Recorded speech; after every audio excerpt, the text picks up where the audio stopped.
Pledge, Dane, would you lead us in the pledge? I pledge allegiance to the flag of the United States of America and to the republic for which it stands, one nation, under God, indivisible, with liberty and justice for all.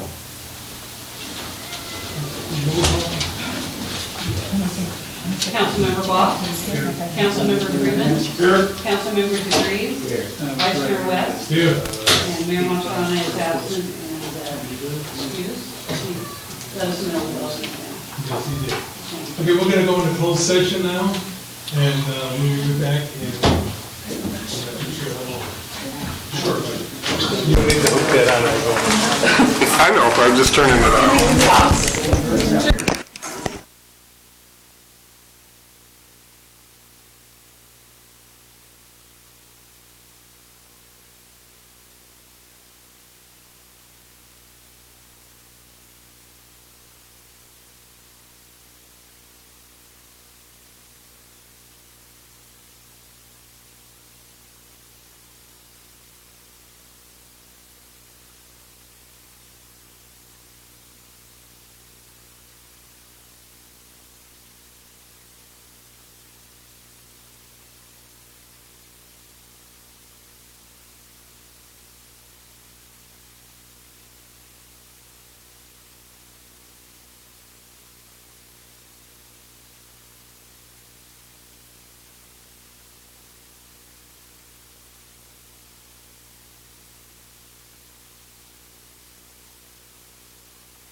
No, you probably should have. You probably should have. Wanted everybody to know I wasn't happy. Oh, there's nothing wrong with that.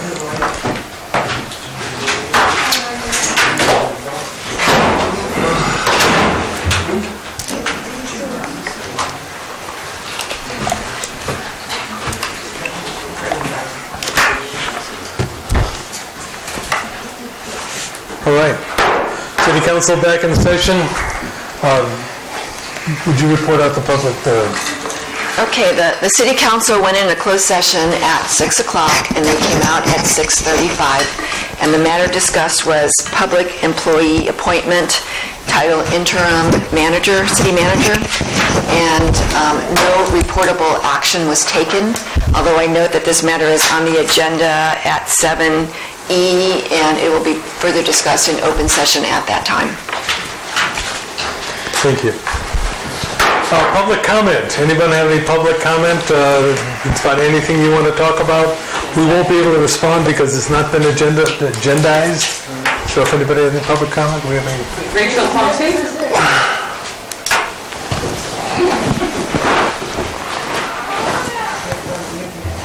Rachel Ponce, 93 4th Street. I don't think it's on. I don't think your seat is amazing. Okay. Starting over again? Okay. I live on 4th Street, and on Thursday evenings, as we all do, we go on the street to put out our trash cans. Well, 4th Street is a speedway. Cars see me out there putting the garbage cans out, and they don't even try to slow down. A few weeks ago, I was crossing the crosswalk over on 4th Street on Vertigo, and I looked both ways before I started. There were no cars coming. I was halfway across the crosswalk when this car is coming. I figured, okay, it's going to hit me. Luckily, he wasn't on a cell phone and he had good brakes and was able to stop, and I didn't get hit.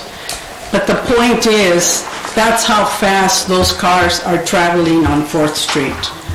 I know that you've heard it before, but it is something that must be acted on and be proactive.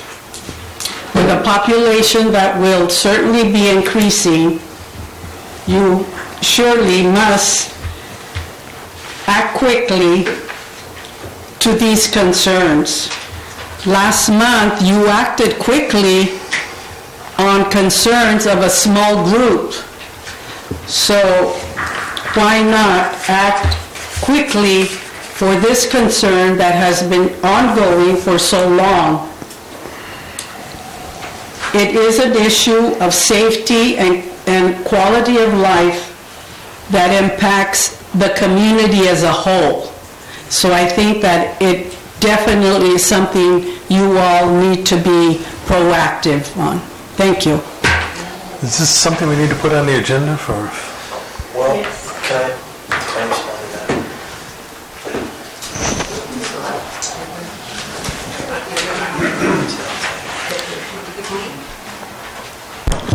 My name is Rosemary Apodaca. You have my... Is this on the 4th Street issue? Yes, Oh, it is. This is on the 4th Street issue. I Okay. live at 700 4th Street, and my son is here with me. He lives at 702 4th Street. I've been witness to accidents in the middle of the night, 2 or 3 in the morning. This has been going on for years now, and I want to thank whoever it was that brought the petition to my attention, because I never spoke up before, but it's something like Mrs. Ponce said, that is very, very serious. I'm surprised, well, we never hear about what's going on in terms of crimes or accidents in town as generally, and that's whatever reason that is, but I know that those accidents didn't come out in the Freelance or in any other paper that I know of.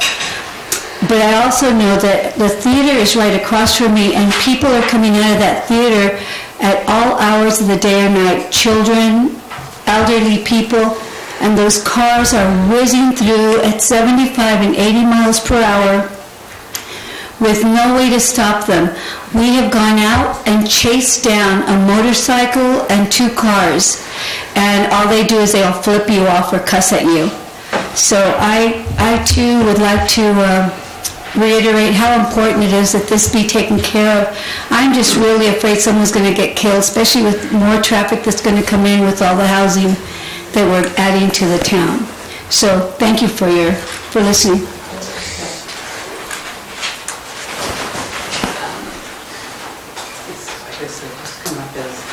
They all Yeah. Good evening, my name is Linda Lopez, and I also live on 4th Street, 604 4th Street.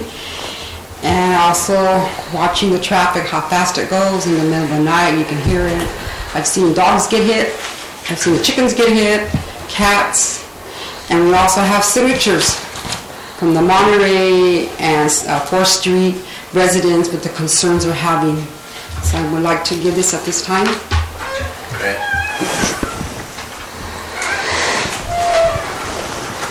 Thank you. Thank you. I have Dan Dwyer.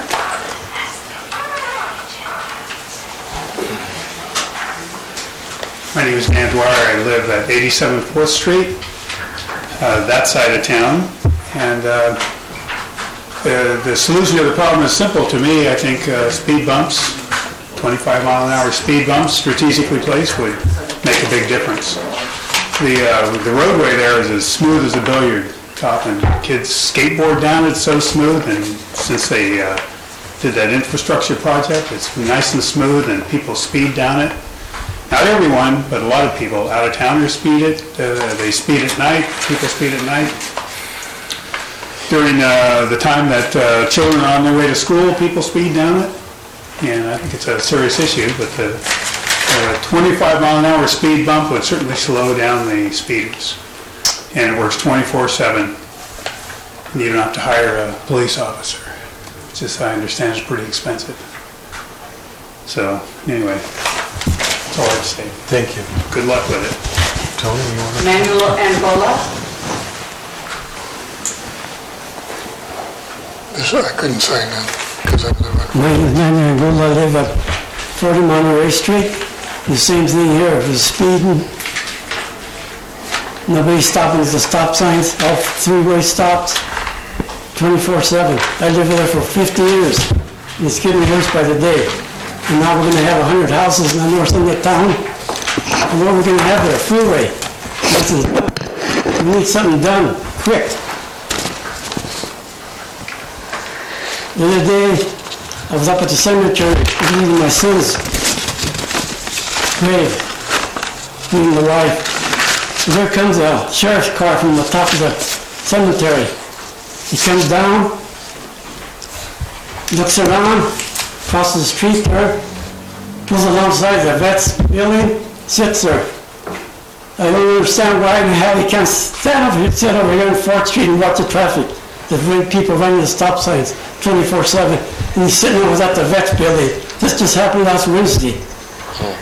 Makes the guy sick. He paid taxes. He hears he got a sheriff sitting over there when these people are running the stop sign 24/7. But he could be sitting there doing his paperwork or sleeping, whatever he's doing. It's disgusting. Thank you. Thank you.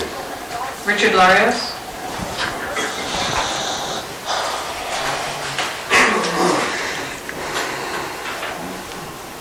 Good afternoon, my name's Richard Arias, and I live on 4th Street on that side too. And there's a lot of kids that walk across the street right around that area, and I've seen where cars got close to hitting them, and it's getting dark. The kids are crossing, and it's just dangerous over there. I mean, yesterday a cat got hit. The day before or 2 days before that it was a chicken. Next time, I mean, it's going to be one of the kids, and the cats and the chickens. That's not a real big deal, but when the kids start getting hit around there, that's a big thing. So something needs to be done around there. Thank you. Thank you. Jackie Morris Lopez?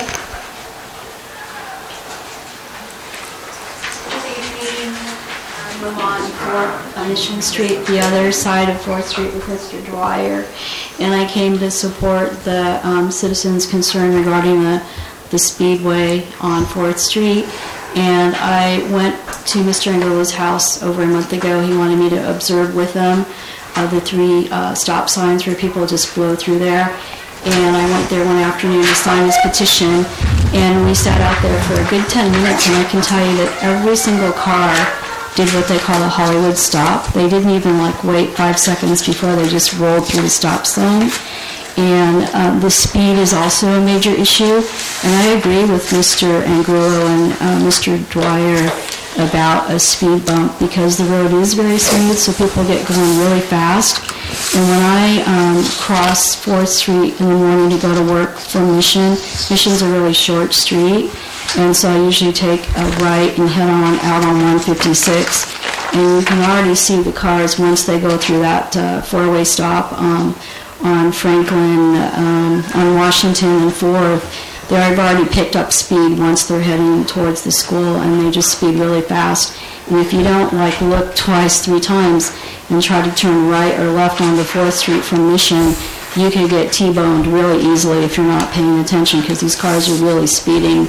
So I think as well as a speed bump on the north end of town by Mr. Angelo's, they need to probably put another speed bump closer towards Mr. Dwyer's house. And then the other issue I want to bring up is that once again, if we could, go around and take a quick check of, bushes that are overgrown, because there is a bush right there on the corner of Mission and 4th it's on private property, but it's really obstructive to traffic, to taking that second look when you're trying to go on 4th Street. So thank you for your time, and I hope this gets addressed, and thank you. Thank you. I have a speaker card from Jolene. Is it on this? No, it's not, so if Okay. you want to finish Let me this out. see. Yeah, and Bob Quaid, is it something else or that? Well, I can comment on this. We don't need it. People go too fast on 4th, we get it. So yeah, I don't live on 4th Street, but you know what I've seen, and I think part of the problem is, I think when traffic backs up on 156 up here, people are cutting off at Muckalany and coming down and going through town trying to beat the traffic. I think that's where a lot of the speeding is occurring. Going across 156 and up to San Juan. Yeah, they're coming from Salinas, and they cut off at the turnoff at this end of town, then coming down 4th Street, speeding down 4th Street, and then trying to get back on But they don't need a... No, they don't. They go across 156 and then go on the Mission Vineyard.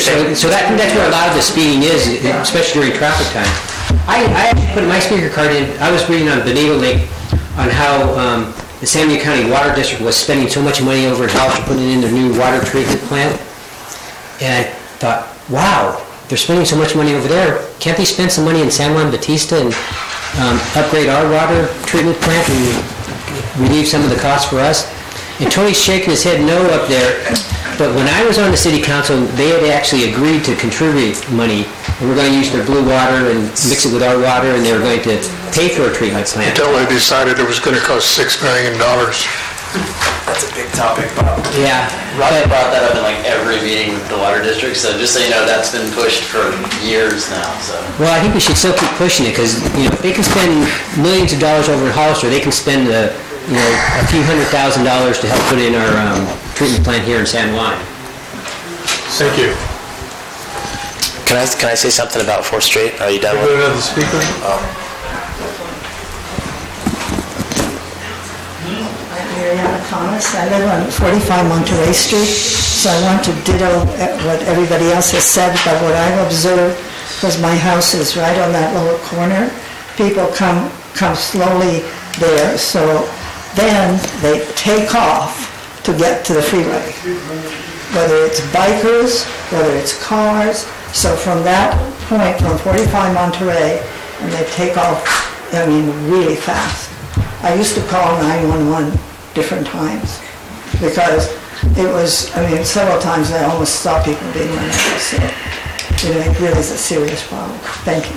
Thank you.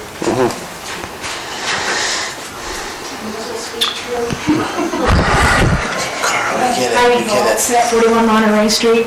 I've done a lot of research, and a lot of other communities have calming traffic programs. I am requesting it to be on the next agenda, or whenever the next administration work out staffing, to at least be put on the agenda, so it starts getting some kind of analysis on this. There's a lot of different techniques about how to handle calming traffic, and speed bumps may be one of them, and the cheapest.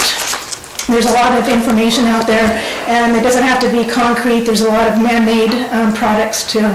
So if we can start maybe analyzing where they need to go, that would be a good way to go too, and so at least requesting it to be on the next agenda. Thanks. Thank you.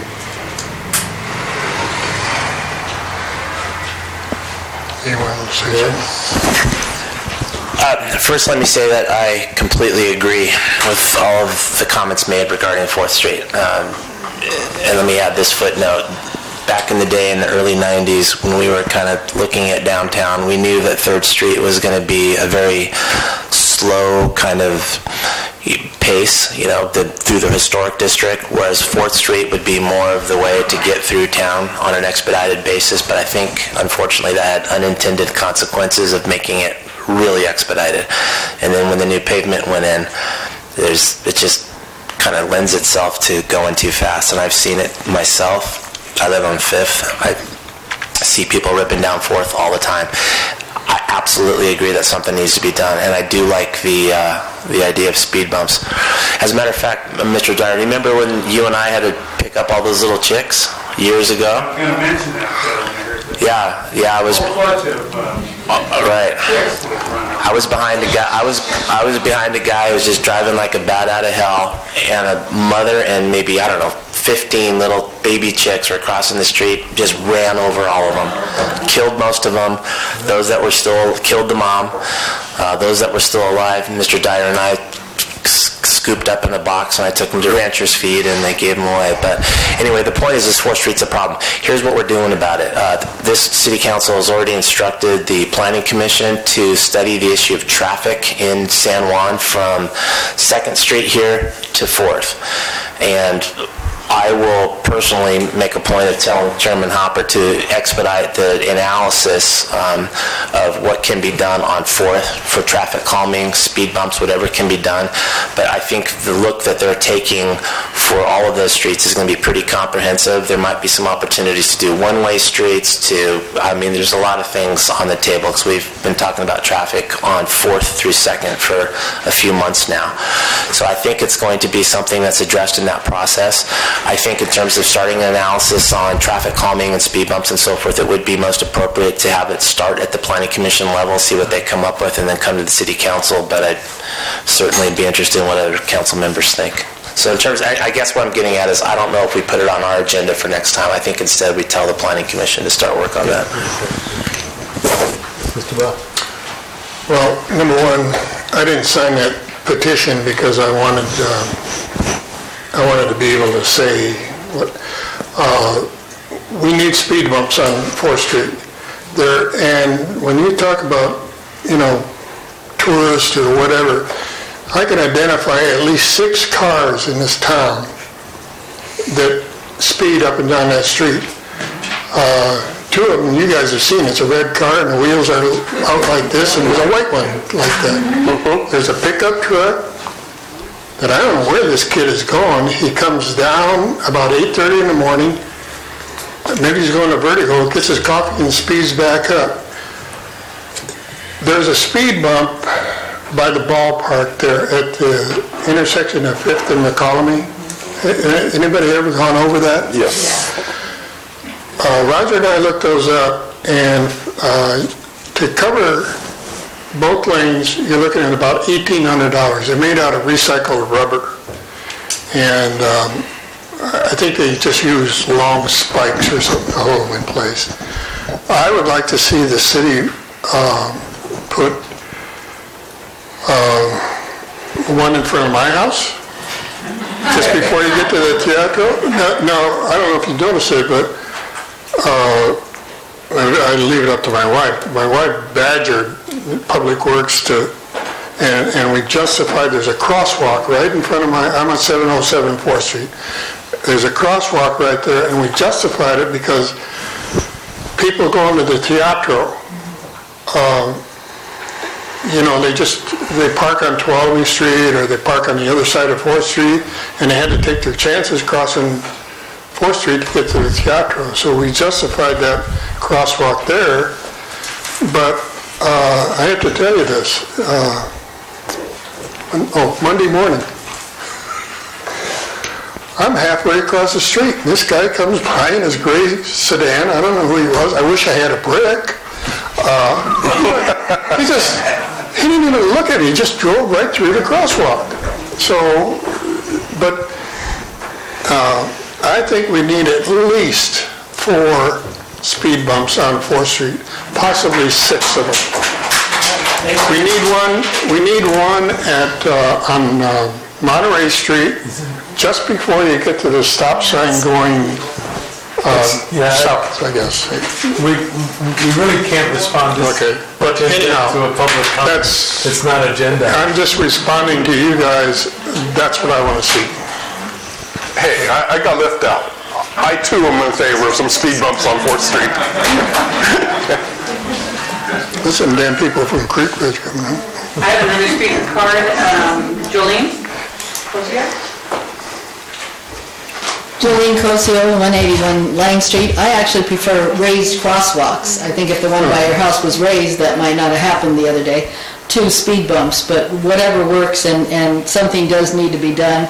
And regrettably, I was hoping the security would be able to do things like that, but I guess they can't give moving violations. So anyway, I'm on something else. Fiscal responsibility.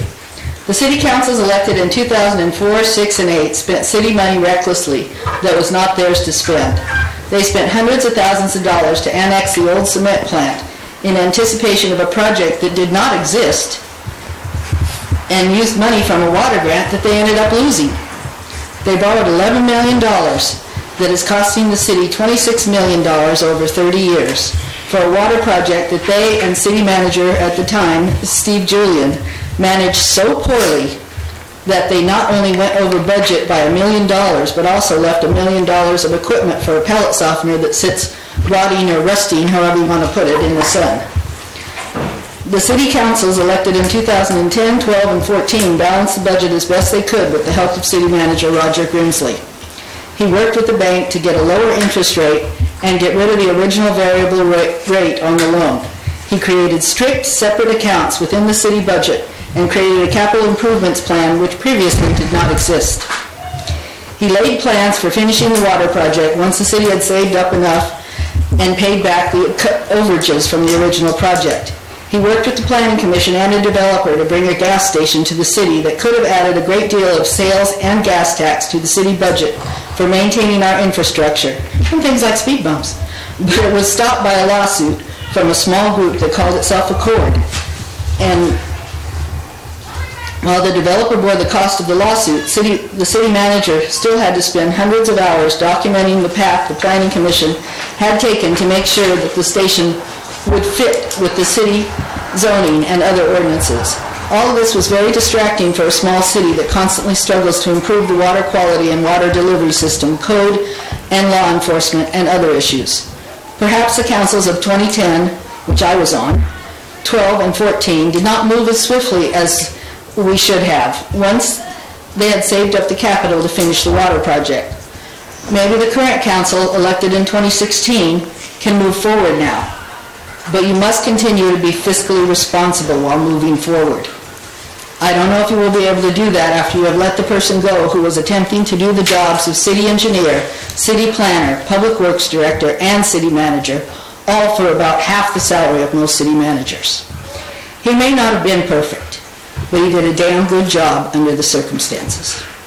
While he was ready to retire as city manager, I believe he would have stayed on to assist in the transition had you not questioned decisions he made as city engineer.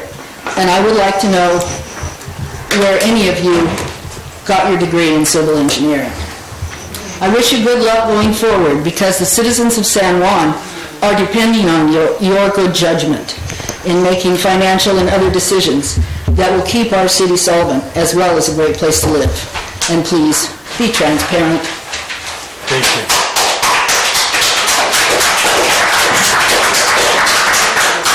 Any more speakers? Okay, any more speakers on this? All right, well, we're gonna put this to the planning commission. Is that where it's gonna go, Matt? They can. I think it should go to the planning commission. 4th Street? Yeah, Yeah. 4th Street issue. Traffic issues, speeding issues in town, period. There's actually more than just 4th Street. There's, I can respond. One thing Mr. Angulo brought up about the sheriff deputy parking. Actually, he used to park behind the VFW. I know, but I have asked them to, if they're going to do their paperwork, park by your driveway or whatever. But apparently, the deputies don't feel that traffic enforcement is part of their job. I don't know. But that's the feeling I get. I haven't been told directly that, but it seems like they just, you know as well as I do, they sat there one time and wrote 3 or 4 stop sign tickets in 1 hour. They can vote Rob, make their wages in 1 hour there. Anyway, that's the last of my comments on that. Okay, going to the consent items. Did anyone on the panel want to pull the consent item? Yeah, Mr. Vice Chair, I think we still need to pull C, don't we? Pull C. Actually, no, but I can give a little background on it real quick, on why we don't need to. Yeah, it sounds like everything's smoothed over. If there's no need to pull C, then I withdraw my motion to pull it. So just so everyone knows, so the rib cook-off is usually on that weekend or right around the 20th of May. And Jason Williams had expressed a desire to move it to a different date. So he was looking into the 5th, 6th. Well, the 5th, 6th is usually when the Indian market is. And so there was some back and forth about whether they were willing to share that, whether they needed to share that, given that one's in the park and one's a road closure, which means they're 2 different things. And then in the meantime, we got an application for this car show on the weekend of the 20th, so that would have a chance to take that out of consideration. We were just informed tonight that they've worked out a deal where they're going to share that weekend of the 5th, 6th, so I think everything's kosher now. So the car show can have the weekend of the 20th-ish, and then they'll just share the 5th, 6th with the Indian market and the rib cook-off. That's great. Yeah. You don't need to pull it then? No. Does anyone in the audience have anything on the consent agenda they'd like to talk about? All right. Move to accept it. I second it. So moved and seconded, we have a vote? Aye. Aye. Aye. It's there. It's unanimous. It's unanimous. On to the treasurer's report. Chuck asked that we hold this until he shows up. He'll be here. Okay. Sheriff's report. When you realize how mad we were at him, he skipped out. He was parked behind the VFW. Okay, level 1 security report. We just got this today. Excuse me, did we need to make a motion on the sheriff's report? No. Okay. I did like Trish pointed this out earlier, that they're starting to keep track of all the people at those intersections where they sit in terms of running. While they're not issuing moving violations, they're keeping track of how many occur when they're sitting there watching, and it's a significant amount. So, I think having a log of all that will be good. I know related to previous comments about people parking in that gravel lot by the soccer field, they on 2 occasions in here, went up and talked to people and told them they're not allowed to stay there overnight, so they are cracking down on that. And, other general sort of lewd behavior and people sleeping in cars that seems to be pretty common on these reports showed up yet again, so. Less unlocked businesses though, so that was good. Maybe they're getting the hint, but less unlocked businesses. Yes. That was a staple of other reports that didn't show up. Man, has anybody talked to JT about getting one of his guys upgraded to where he can issue tickets? I believe we discussed this at the last meeting when you weren't there, so I think, where did we end up on that? Well, you had to go through we had to go through the insurance company issue. We haven't looked at it. There's been a lot happening between then and now. Okay. All right. We don't have a fire chief's report? No, nothing was submitted. We have a library report. No, we don't. I have a speaker card. I'm sorry. So the fire chief's report, yes. Rachel Ponce.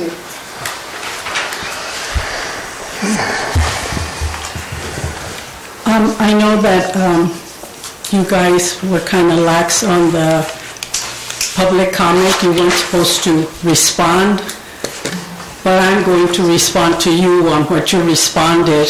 I think sending it to the planning commission is a cop-out. I think you guys need to deal with it. Okay, on the fire truck. Again, I was over by Vertigo's on 4th Street. The fire truck pulls out of Windmill Market and parks across the street from Vertigo on the red zone, blocking the crosswalk for cars coming in from the Alameda into 4th Street.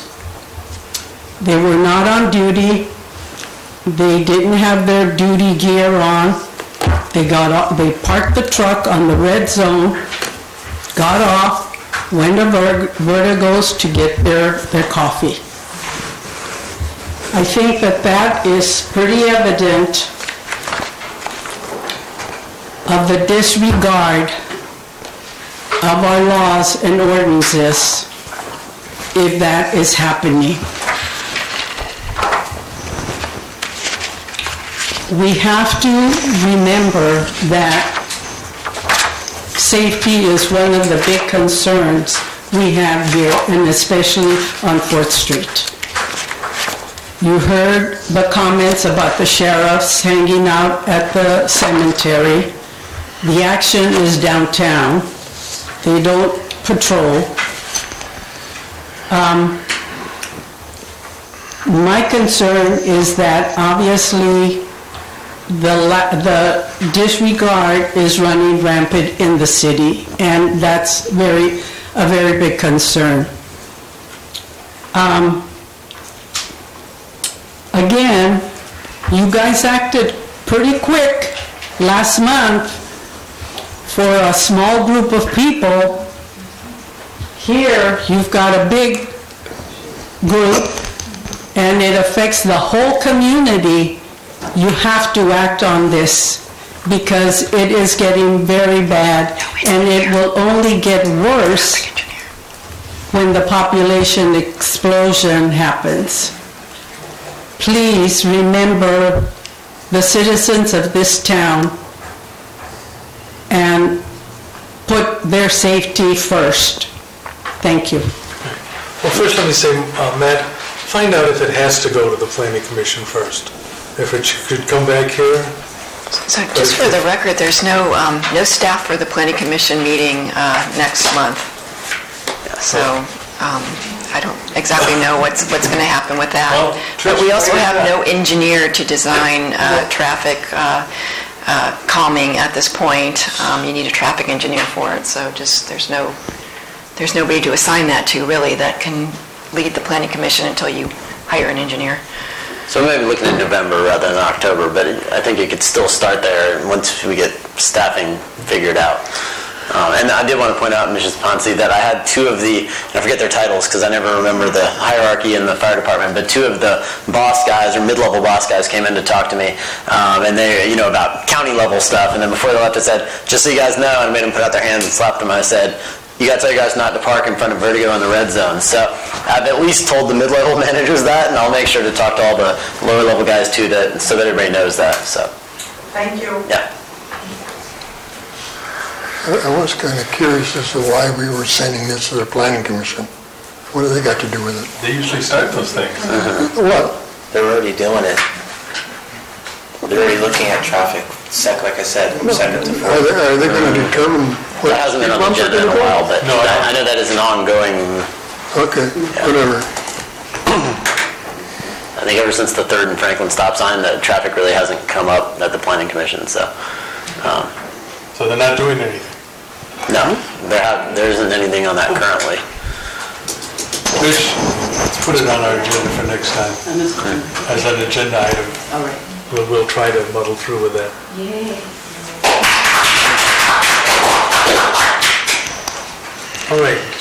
Matt, do you have an administrative report? Yeah, so the Public Works Department, during the last month, Public Works has been working on a valve cluster, installing a valve cluster along San Juan Hollister Road that will be, it's on the south side and it's where well 5 is going to eventually connect in.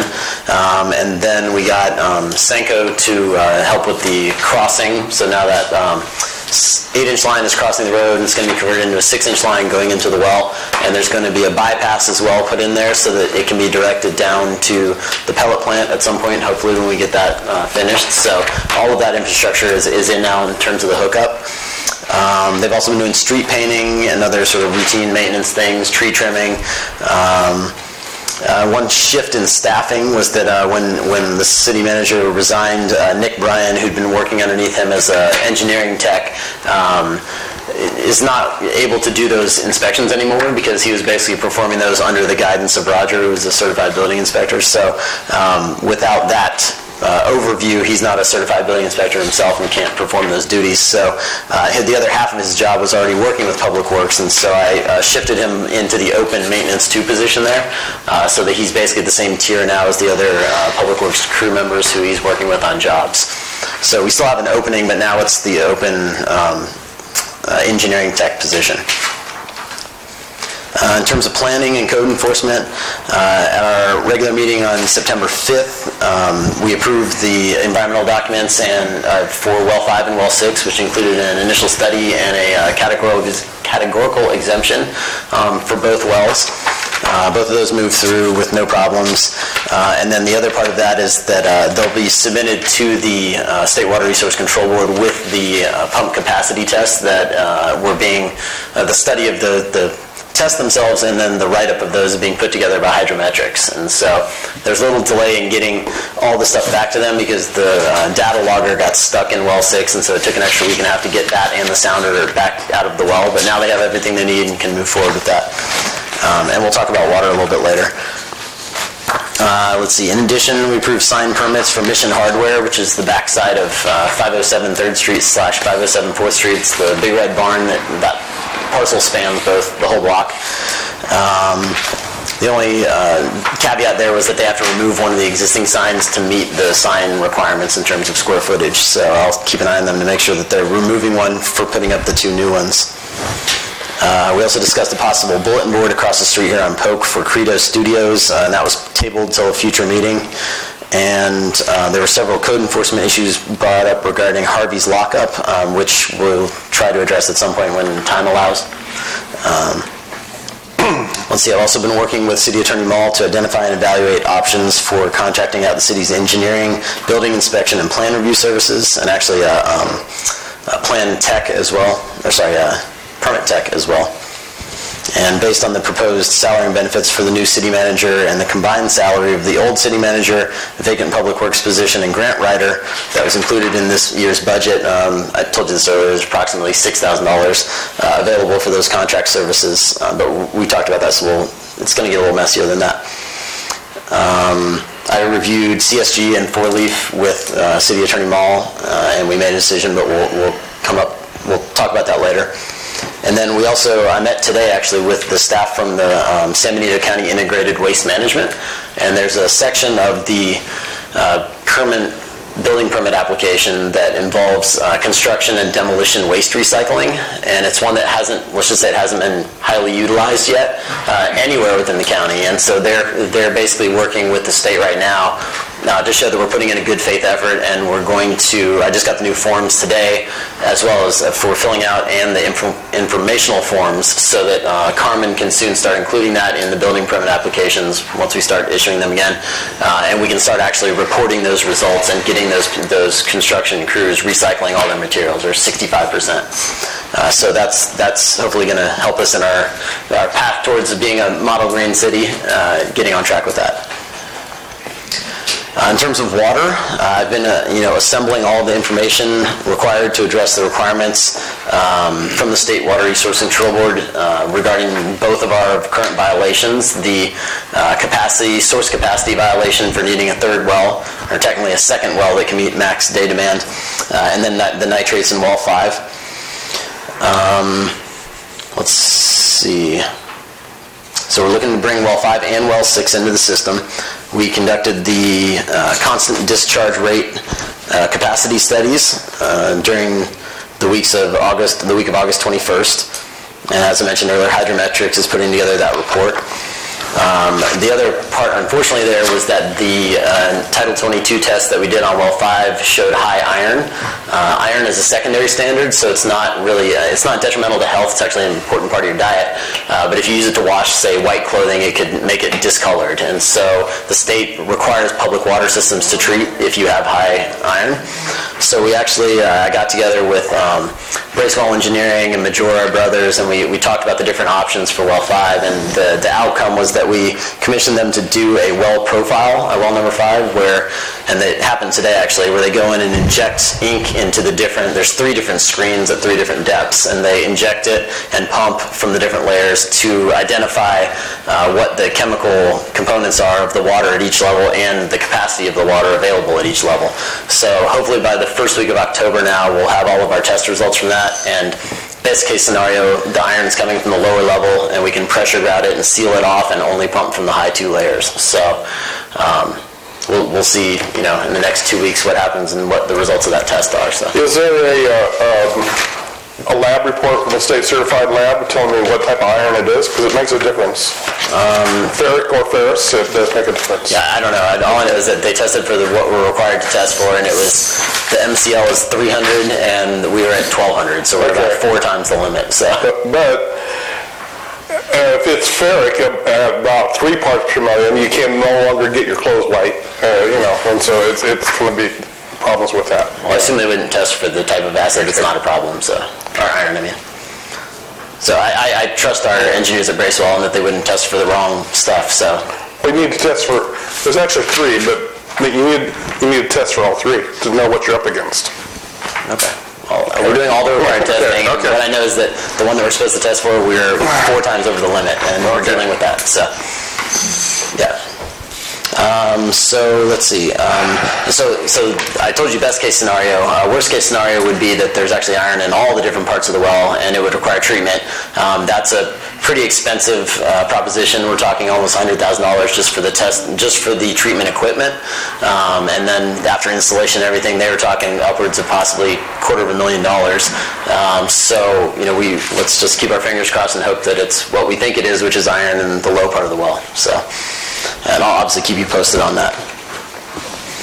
Code enforcement's essentially on hold right now because it's just me, and I have so many things that I'm trying to package together and hand off regarding all of these projects. I'm keeping a list. I'm talking to Nick when I can, but he's working full-time Public Works now, and I'm handling everything else in here. So unfortunately, that's just kind of on hold. So. I did, however, one of the last things I was working with Nick on is putting together monthly code enforcement statistics. So he did actually put together, for the last month that he was assisting me on that, sort of a list of the different types of citations he was issuing regarding code enforcement in town. So that's included here. And eventually, if we get staff back up here, it'd be great to get him doing that again and putting together these types of reports for us. So I think that was it. Okay. Matt, have you heard anything from PG&E as far as getting power to the new well? I think we're still looking at probably late October, November, but I did get the contact information to Councilmember Freeman because he said he was going to try to talk to them about. I'm going to try and speed them up. Yeah. But in regards to that too, so the generator that we purchased, that was at Mr. Grimsley's brother's yard, was brought over this last Monday, so we actually have that generator on site now. And I'm going to have to look into getting someone to wire it correctly to be able to run the well at well 5. The other part of that is that Roger never got around to designing the building for that site, and so in my meeting with Bracewell and Majora and actually Chris Gatley from Edenbridge, we sat down and started talking about how that building is going to need to be designed in terms of a chlorine room, an electric room, a room to wheel that generator back into and plug into, and leaving room on the site for a possible treatment plant if we need to do that. And so we have a sort of preliminary idea of what needs to be there, and Edenbridge is actually going to work with their people to get us just a working draft of how that could be laid out, and then just so we can start going from there, since we don't have anybody in-house currently to do that, and we want to start moving on it. Okay. Let's go on to city council committee reports. You're on. I'm on. Okay. Well, I'll do the easy one first. AMDAG did not meet, so that's really easy. Okay. The Water Resources Board, which I'm chairman of, and I'll talk to Mr. Quaid's comments there. They pay, the ratepayers pay for their new treatment plants, and our ratepayers aren't paying for it, so they're not going to let us in on it unless we pay a whole lot of money. And I think it's something to look into, and it's something I'd like to look into, but it's going to take a little time. The other reports I have is the Strategic Planning Committee, as you may or may not know, is having this annual Make a Difference Day. Where is it? Okay.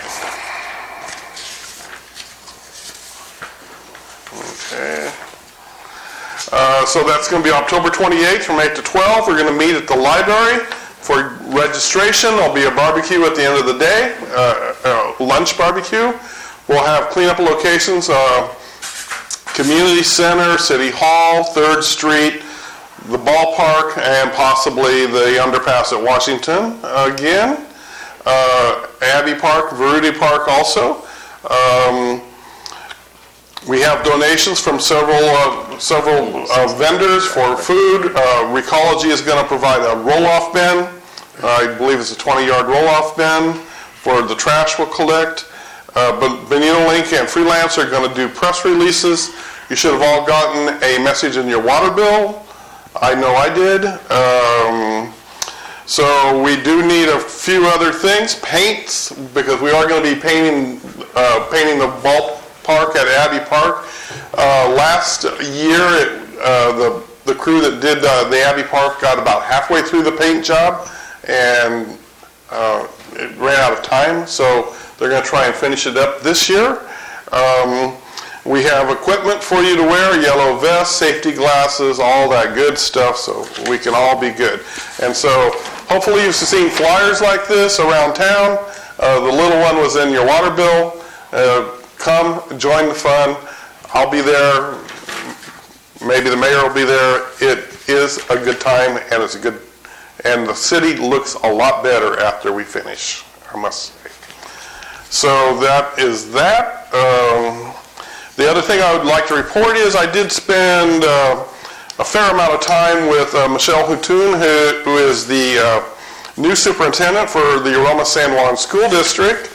And I also met the new director of facilities, whose name is Dan Carrillo, and he does live here in San Juan. I discussed with them the sharing of the outside basketball courts with the city. Questions were raised as to who would lock and unlock the gate and how to do it, and of course, liability and insurance.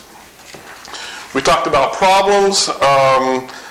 Michelle wanted me to know, because it kind of goes to our city safety, which we've been talking a lot about today. The school was broken in over the Labor Day holiday. They stole a sound system and took some food process or cafeteria type equipment. It wasn't just $50 worth. It was several $1,000s worth of stuff was stolen from I believe the multi-purpose room of the San Juan school. So we need to maybe discuss this with the sheriff in level 1. Michelle was very upset with the sheriff. He provided little or no service to reporting the crime, investigating the crime. It's just she was somewhat upset. So the school has a new principal. Her name is Dr. Elizabeth Cord. They have high hopes of raising test scores and doing just a lot better than they've been doing before. She wants to integrate the 3 schools. She thinks they're siloed too much. Aromas is Aromas, San Juan is San Juan, and the high school is kind of in its own world. So I wish her luck on that, because I don't know how I'd even think about going about doing that. That's it. Thank you. Tony?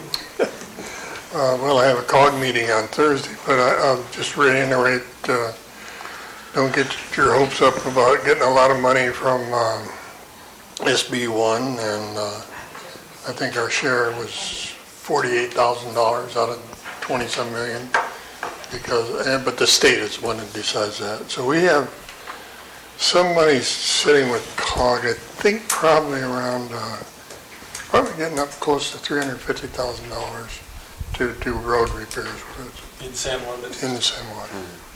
And all you have to do is, you have to determine a project, get everything together and then just have it done and then apply to them for reimbursement. That's it. Well, there was, Can I ask a question? You're talking about the parks and stuff. Last year, when they were working on this little park here... can you come up to the podium, please?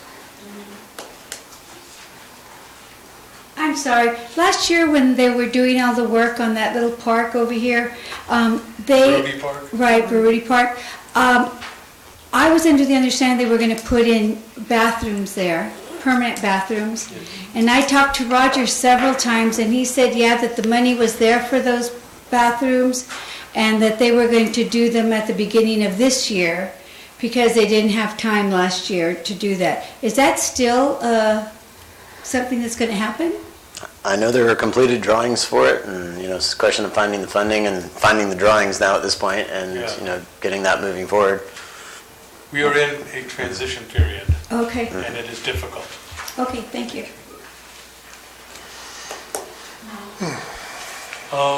LAFCO, we redid what we did the month before, which is the way government works. You do it 3 or 4 times, and sometimes it sticks, and we've got it resolved, so not too much there.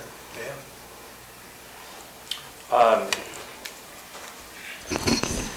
Yeah, LAFCO was a treat. That's right. Yeah. So I know there's a spot in the agenda for ad hoc committee reports later. So I guess the cannabis ad hoc committee didn't get agendized, but I can talk about that under 8 or now. We can talk about that under 8. 6B. Well, okay. But this will just be a report out from the ad hoc committee that Chris and I are on, so. Do it whenever you're doing it. I'll just do it now. Yeah, so the mayor and I met with cannabis consultant Victor Gomez last week, and it went well. It was kind of just an overview at 30,000 feet, and we're going to meet again this Friday when the mayor gets back to town. So we'll continue to keep you posted on how that's going. And then I also have something on parks, but that's on the agenda later. Strategic plan report. I pretty much reported out all that we really want to report. The other thing is is on the agenda under reducing the number of people on the youth commission from 11 to 7. That's on the agenda. We did talk about some other small issues that we don't need to go into right now. But the big thing is the youth commission and the Make a Difference Day. We do have a gentleman here from the mission group, and I told him that we'd try to move him up at some point, and so I believe City Attorney Mall has a report back on that item, and I don't know if he has some stuff to add, but that was 8D, and it's at the very end of our agenda, so if we could move that up maybe before these public hearing items. Is that okay with you guys? Yeah, Absolutely. Yeah, go ahead. I'd make a motion to call that item out of order and move it to next up. Okay, well, I can... I'll second it. I'm sorry. All in favor? Aye. Okay, thank you. I can start this matter because I was directed by the city council to speak with the attorney for the diocese, Susan Marsh, and she stated that the diocese was more than happy to help install any kind of equipment or ceiling in the community hall that would assist them to have the masses there and could be left for the city to use after they vacate the premises.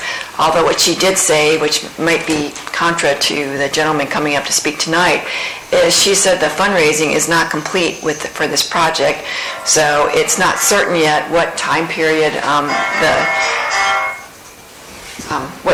they're going to need for the lease. and that they weren't going to start work on it until they actually had a time period in goal, and then they were going to present plans to the city to improve that room. So we're on hold until they raise the money to do the church? This is what she told me, so I don't know if the architects have something different, but she was supposed to communicate with them and yes, please come on. Come on up. Yeah, just talk about the parking. Good evening, Brett Brankwitz. We met last month when I was here. The fundraising is ongoing. We've been told to move forward with all the drawings of the project, so we're going full speed ahead. We did get a bid from an acoustic engineer to analyze the hall, and we'd like to move forward with that. And I'll be speaking with Susan when she returns. She's out of the office, I think, till the 25th. I'd like to talk with her about it. We want to move forward with at least that piece of it so we can start, getting this thing moving. We're anticipating for the project to start in spring. That's what we're hoping for. We don't have the money in the bank to do that yet, but we're hoping to have it by then. So we'd like to kind of get the process going. So what I was told about the parking lot is that they would make the improvements to the extent they could, contingent upon the fundraising that they were able to raise. So that they really wanted to help this community. They recognized it was an essential part of the mission, was the city of San Juan itself. So they really wanted to help. And she just told me they were going to look at proposals. So So it looks positively that we'd be able to use the bonfire lot for parking? no, I didn't talk to her about the bonfire lot. Did you happen to bring that up? I haven't talked to her about that. That's kind of an important thing for us, as you may recall from our last conversation about it. So it's kind of too bad that it hasn't come up. Yeah, hopefully I can get back to you all in the next meeting about that. Okay, I'd appreciate that. Yeah.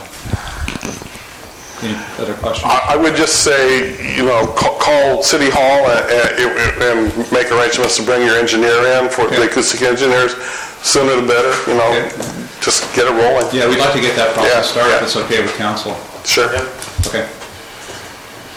Anything else? Thank you. Yes. Very good. Thank you very much. All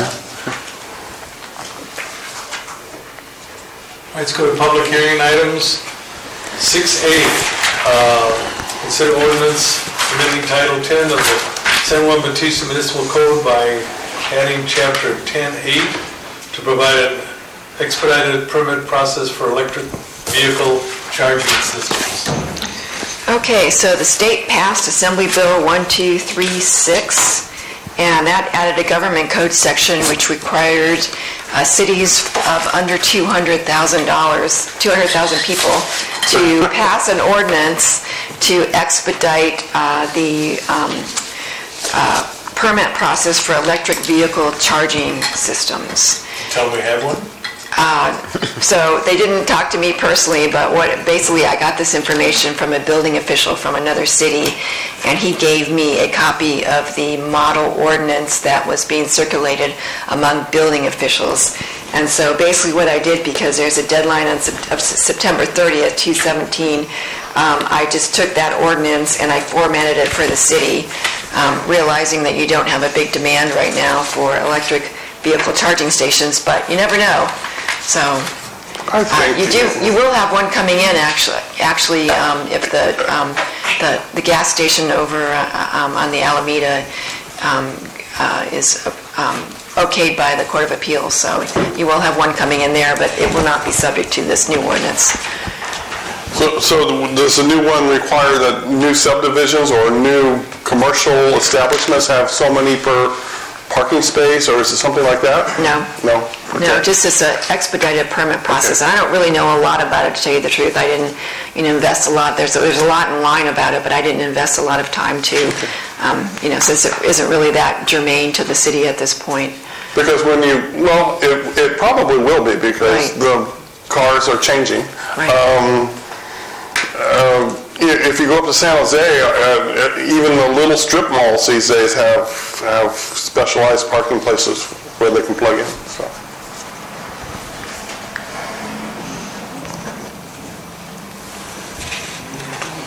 Should we just make a motion to approve it? You need to take it out to the public Okay, first. we'll open a public hearing on this.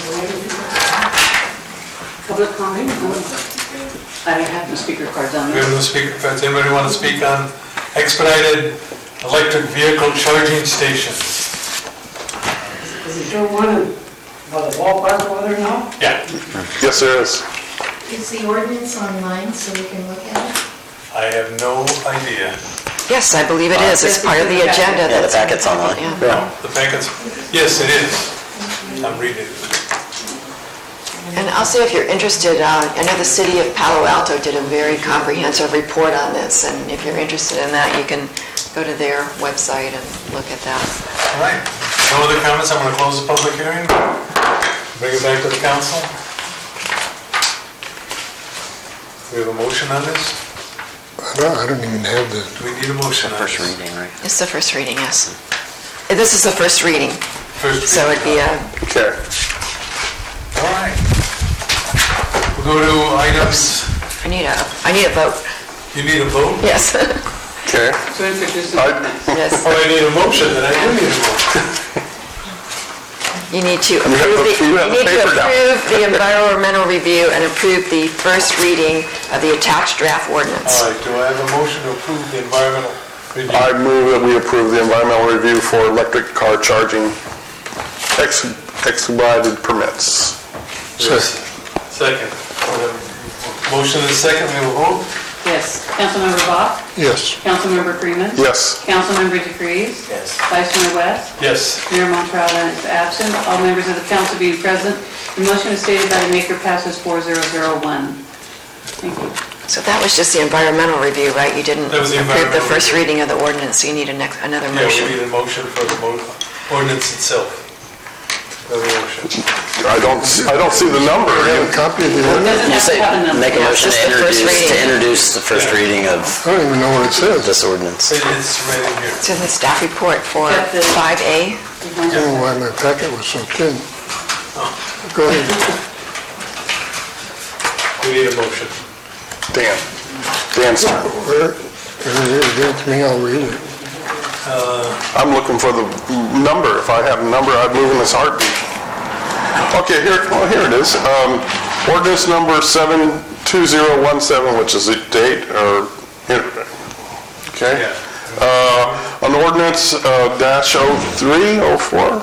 No. We don't have it It's a until the first second reading. reading. Second reading, that's when you assign it. Just introduce this to But you do read the title, just Okay. introducing for An ordinance of the City of San Juan Bautista amending Title 10 of the Municipal Code by adding Chapter 10-8 to provide an expedited permit process for electrical vehicle charging. I can't say that word.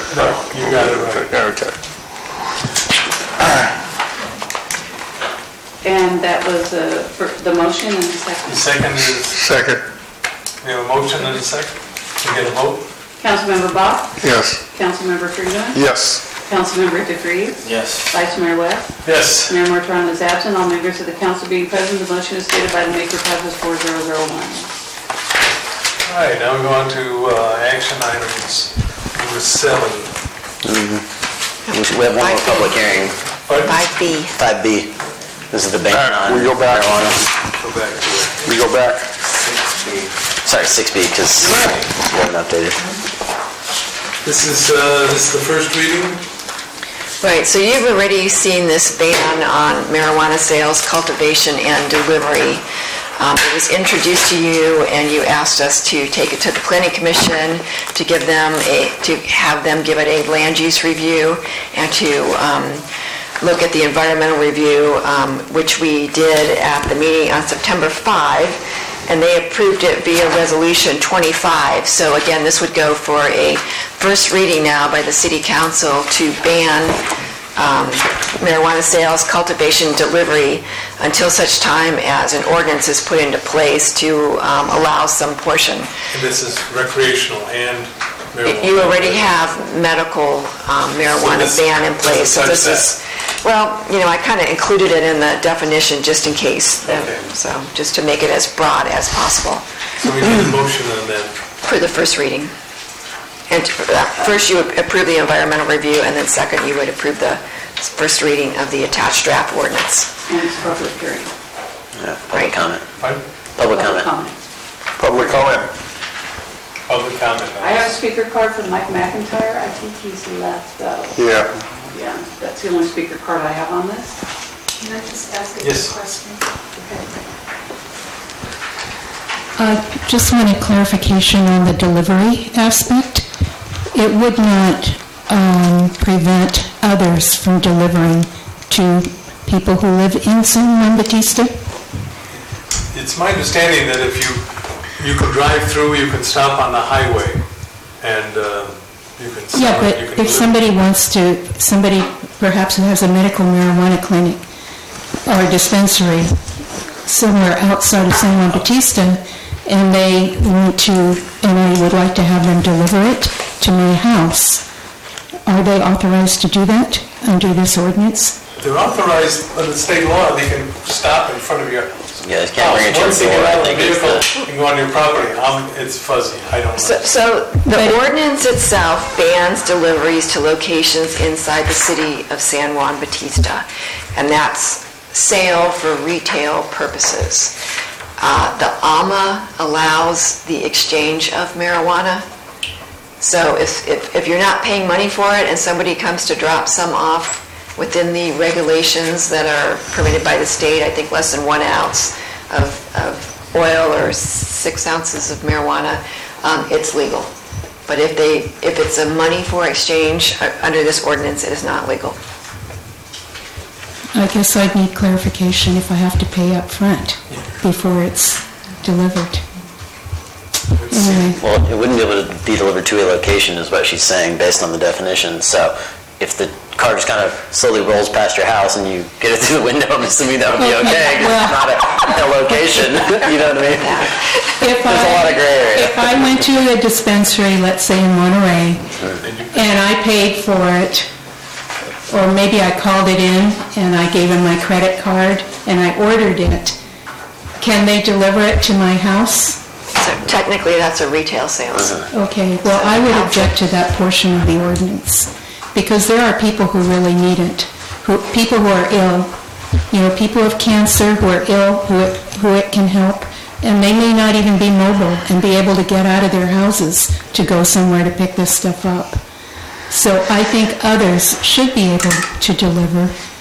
I understand that we need time to see how this whole thing shakes out, what kind of an ordinance we might want. But I don't think we should be preventing others from delivering. Yeah, this is basically a stopgap measure. We have to have something in place. We've hired a consultant, we're looking at our own ordinance, a more comprehensive ordinance, and hopefully that'll come out soon. I understand that. Now, under the current ordinance, can some other dispensary deliver to my house? No. Under the current ordinance? Well, the current ordinance is just dispensaries, correct? We have an ordinance dealing with dispensaries. The current is for medical marijuana, and it bans deliveries as well. It does. Others delivering within the city. For medical marijuana. Okay, So this that was my amplifies it to all marijuana. Okay, I was more For concerned about the retail. medical part. Okay, if it's already banned, then I guess you're not making a change. Yeah, we are looking at something, a comprehensive ordinance. Right, I understand that. Thank you. Anyone else? I'll close the public hearing and bring it back to the council. We have to get the environmental work Right. and the first reading of this. I'd like to say, I don't understand why none of this was in my package, but I can read it if you want. Well, first is to accept we don't have a text for EIR, environmental work. It's on the back side of the yes. staff report. And it's in the findings as well. It's in the ordinance at section 3, and it's on the second page of the staff report at the top of the page.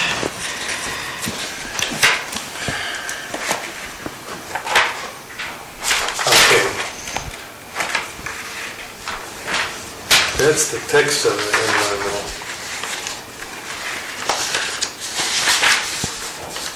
Okay, you want a motion to approve this ordinance? The environmental review and then the first reading of the ordinance. Okay, I'll make a motion to approve the environmental review. And you want me to read all of it? Yep. That's it? Okay. Yes. Yeah. I'm done. We need a second? Second. We have a motion and a second, we need a vote? Aye. Aye. It's a consensus, thank you. All right, the next Okay, one now- is the ban on, This one, right? yes. Okay, an ordinance of the City Council of the City of San Juan Bautista adding Chapter 5-14.6 to the San Juan Bautista Municipal Code to ban marijuana dispensaries, sales, private outdoor cultivation, and deliveries. You need a second? I'll second it. We have a motion and a second, we need a vote? Okay, Councilmember Bach? Aye. Councilmember Freeman? Aye. Councilmember DeFreeze? Aye. Vice Mayor West? Yes. Mayor Martoron is absent. All members of the council being present, the motion is stated by the maker passes 4001. Thank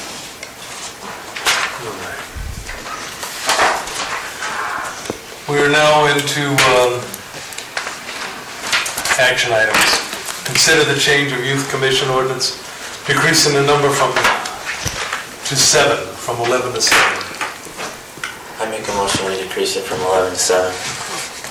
I'll second that. Okay, we have a motion and a second. Well, we gotta do public comment and all Yeah, that okay. crap. Public comment on the youth commission. I wish it was that easy. Oh, good, we have one. Two thumbs It's up. nice to see you back. I didn't see you back there. I was hiding. Okay. Would you come up to the podium, please?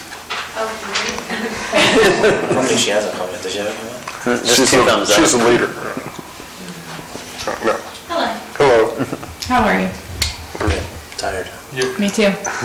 How can I help you? Your name and address and what you have to say on this. Well, I didn't really have a public comment, but I invited her. my name is Angela Oliveira. I don't currently live in San Juan. I live in Hollister, but I am the Youth Commission advisor, adult advisor. I'm glad that you are approving moving from 11 to 7. Like you all, we're having a very hard time staffing the Youth Commission. So I think that this will help you. Okay, thank you very much. Thank you. So again, this is a first reading. This is an ordinance, so it requires two readings, so. So make the motion to accept the first reading. Yes. Introduce and read by title only. Right. Yeah. Make the motion to accept the first reading. Yes, public comment is closed and we need a second. I'll second it. We have a motion and a second, we need a vote? Councilmember Bach? Aye. Councilmember Freeman? Aye. Councilmember DeFreeze? Aye. Vice Mayor West? Yes. Mayor Montaron is absent. All members of the council being present, the motion is stated by the maker passes 4001. Number B. This Contract. Yeah, this just came up because we're making plans for the next fiscal year audit of 2016-17, and because the previous fiscal year, 2015-16, was the third and last year of the existing contract with Bryant Jolly CPA, who's been presenting those annually. The city council has the option to request formal requests for proposals from other auditing firms, or to continue with the current firm and renew the existing contract for another 3 years at $25,000 per year. And I think that looks like that goes up by $1,000 from what we were previously paying. So the firm has, performed up to expectations, and, we recommend sticking with them unless you guys want to try somebody else, so. We can open a public hearing on this. Anyone have any comment on this? None, closing the public hearing, bring it back to council. We have enough to do. Let's just approve this. Yeah. Okay. So there's a resolution with this one if you want to. Yeah, we have a motion and a second. Did you make a motion, John? Yeah. Did I make a motion? No, I just said let's approve it. Well, Okay. Oh, you're talking me into it. I'll second that. What's our number on this, Trish? It is 32. Okay, Councilmember Bach? Aye. Councilmember Freeman? Aye. Councilmember DeFreeze? Vice Mayor West? Yes. Mayor Marshall is absent. All members of the council being present, the motion is carried by the maker passes 4001. All right. Funding under SB 1. So Councilmember Bach mentioned this earlier, but as you might remember, at a couple meetings ago, we looked at that street map of San Juan Bautista that was color-coded, where Roger had sort of listed a bunch of projects and asked you to prioritize them, and you basically just said, we trust your judgment to prioritize them. He never got around to doing the work in terms of costing those out and doing an estimated lifetime on any of those. And the other thing I found out from meeting with Mary was that there's actually only $10,000, $10,500 available this current year for this. And I didn't have time to finish that analysis and submit it before this meeting, which means that we're not going to be able to get it for the October deadline. There is the opportunity to do it a month late, and you just miss, I think, a tenth of it, so we'd miss $1,000 and still be able to get 9. So if we can get someone to finish that and submit it between now and your next meeting, then we can still get some of that funding. And if you get it, you don't have to spend it this year. You can actually roll it into the next year, and it might be worth taking a shot at. It's just we have to finish that analysis. So what needs to be submitted and by when? Really, for this year, the only things that, without going back and amending our budget, there's already the street resurfacing from on McElmy Street from San Antonio to 4th, and then there's, I think, 5 overlay projects that are mentioned specifically in there. But what you have to do is a budget amendment, a supplemental budget amendment to include the funding, so at this point the $10,500 whatever, in your fiscal year 17-18 budget, so that you can submit the line item of that with the stuff that you're submitting to the state. So that was what I didn't have time to put together before this meeting, and what we could do for the next meeting, and then amend our budget, and then whoever would be able to submit that. So when's it due to the state? October 16th is when the first deadline is. So if you do it a month after that, it'd be, I think, like I said, government for the October meeting? It's possible. I don't know. With everything else going on between now and the next meeting, I'm not sure. So we can get the prices. We know people. Yeah. Well, I mean, if we could save, you say we'll lose $1,000 if we don't have it by October 16th? Yeah. Will we be penalized? And you'd have to have a special meeting at this point, because you do have to amend your budget, so you have to pass a supplemental budget amendment. Right. If we that's a prerequisite to filing with the state? Yeah, that was the problem, is that we So it's a didn't... two-step thing. We got to amend our budget and then submit something to the state. Yeah. And that's something due to the state is due on the 16th. Yeah, and the other part of that is costing out, which Councilmember West or Vice Mayor West said that we could find somebody to help out with that. If we lose $1,000 this year, are we behind the 8 ball for every coming year? No. And next year, I think it was supposed to be 30 or 40 in a normal year, but because the legislation passed late, during this fiscal year, it's just not a full year's worth. So I think it was 30-something thousand. $38,000. Yeah. It doesn't. Next year. The tax doesn't start till when, November 1st? Yeah, and that's the problem. It's not a full year, so that's why it's a... Yeah, it's only 2 months of whatever, Yeah. Okay. So we're going to table that and put that on next month. We should. Well, I think we should direct staff to prepare the... I know, Sam. I know. To prepare a budget for whatever it takes to get the state to approve it. Okay, if it takes 2 lines, we're going to repave this road from here to here, and here's our budget, let's do it, I agree. Matt, the easy one, years ago, well, in fact, when Roger first came on board, we made a priority list. And number 1 was 5th Street between Franklin and Mission. And we held off on that because it needs a new water line and sewer line. And those lines are really in bad shape. So now we have enough money in the water and sewer funds to replace those lines. That's in the budget for this year. Yeah.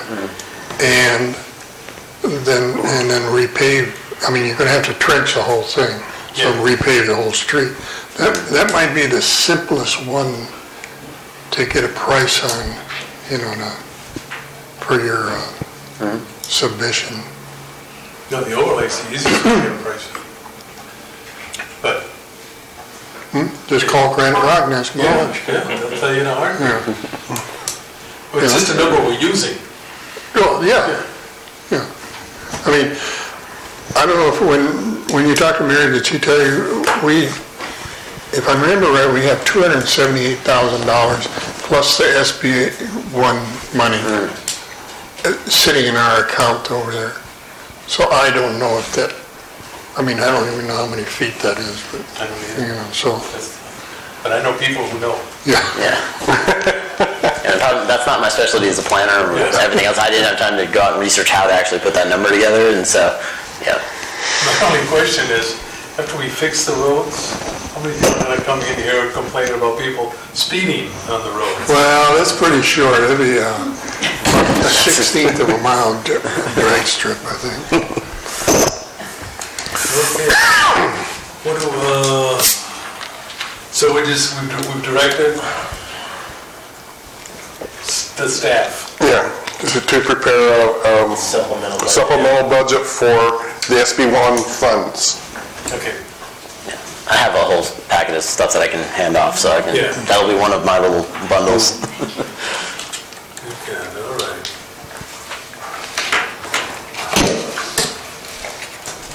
All right, next thing is, we done with that item? Because I'm confused. Yes, we are done with that item. Let's go to the next item, number D, select a volunteer to honor for Veterans Day, November 15th. And Dan, Yeah, thank you, Mr. Vice Mayor. I received a nomination from the community that I wholeheartedly support and endorse, and it's for Marina and Eric Gordon, who have taken it upon themselves to rescue stray cats and little kitties, and it's amazing the work they do. They take them to their home. They have these little kitty hotels, and they try to get funds and donations and grants and things to have them spayed and neutered and put up for adoption. And the flyer that Trish passed out, I would commend to your reading, but they're really good people, and what they're doing for these poor animals. Apparently what they told me is that stray cats in San Juan Bautista has reached like an epidemic type level. I wasn't aware of that, but I guess there's stray cats everywhere. So, yeah, I know. And they're taking up collections like at Bear's Hideaway. If you feel so inclined, you can throw some money in their basket. So that would be my nomination. all right, I'm gonna open, we need a second before we do it. Need a second? Well, you should find out if there's any other nominations. Yeah, well, we should open up public comment. Open up for public comment. Philanthropic Day, who do we recognize? Come on, Quade. Good. All right, close public hearing. We have a we have a motion, we have a second. Yeah, I second it. Okay, we have a motion, second. We get a vote? Councilmember Bach? Yes. Councilmember Freeman? Yes. Councilmember DeFreeze? Yes. Vice Mayor Webb? Yes. Mayor Montrone is absent. All members of the council being present, the motion is stated by the maker passes 4001. What it comes down to also is I need a council member that I will contact them and let them know that they've been selected. And I need a council member to go spouse or whatever to go with them to the luncheon. dinner. And Is it a luncheon at San Juan Oaks? That's a dinner. What's a dinner? I think it's a dinner. I'd be happy to go if you'd like me to. A lot of times it used to be on Tuesday, and it would conflict, but Wednesday's great. Okay, sure.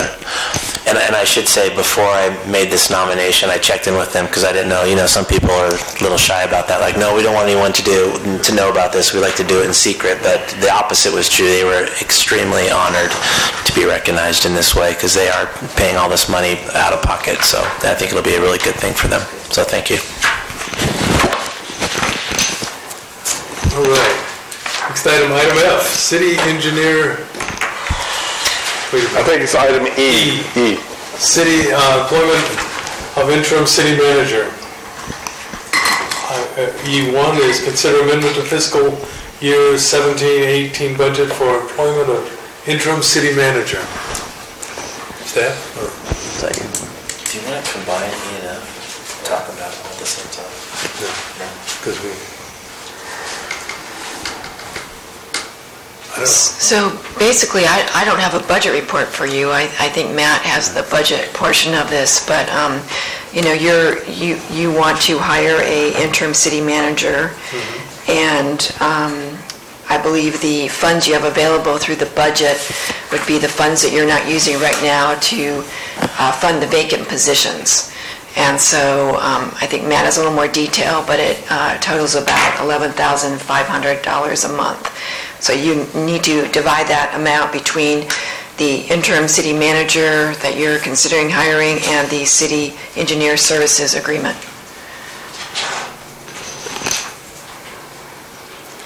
That's about it. I mean, I think, do we need to do that before they enter in these new contracts? Do we need to amend that budget to reflect what they're going to do, or can you do that afterwards? No, I was kind of thinking, when I put these on the agenda, I didn't have them as two separate items, that they would just be one item there to amend the budget and direct the contract. And I'll say that I know that there's been a council subcommittee that's been at work looking at this issue, and they might have more of a report on the person that you would like to hire and the qualifications. Wait, are you still talking about the interim, or are you talking about the actual? The interim city manager. There's no ad hoc on the interim, though. There's an ad hoc on the permanent. No, I believe that there's, that the council, that two members of the council have interviewed somebody and have. It's an ad hoc. The gentleman we're talking about, no one knew about is in the audience.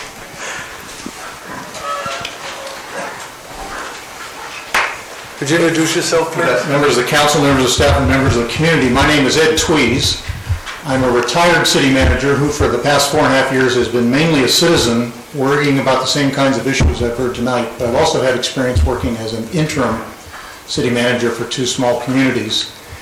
I was approached with the opportunity to help you, to help the staff, and it's clear that there's no shortage of projects and issues. The most important project, I think, is to get your next permanent city manager, and I can be helpful in that regard. So I'm looking forward to working with you, and happy to answer any questions. Thank you. Thank you. Do you know where he's from, what city he is? We need a little more information. Yeah. Do we have a Yes. I have one, and I did not bring it with me. Yeah. It was mailed to all the city council members. I have 40 years of experience all in California. I started my career in the city of Pasadena, then the city of Long Beach in Southern California. I was the assistant city manager there. I was the city manager in the city of Clovis, next to a fast-growing community in Fresno County. City manager of Modesto.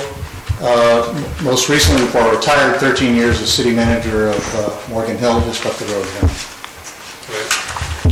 And you worked as an interim city manager for the cities of Gilroy and Guadalupe and Santa Barbara County.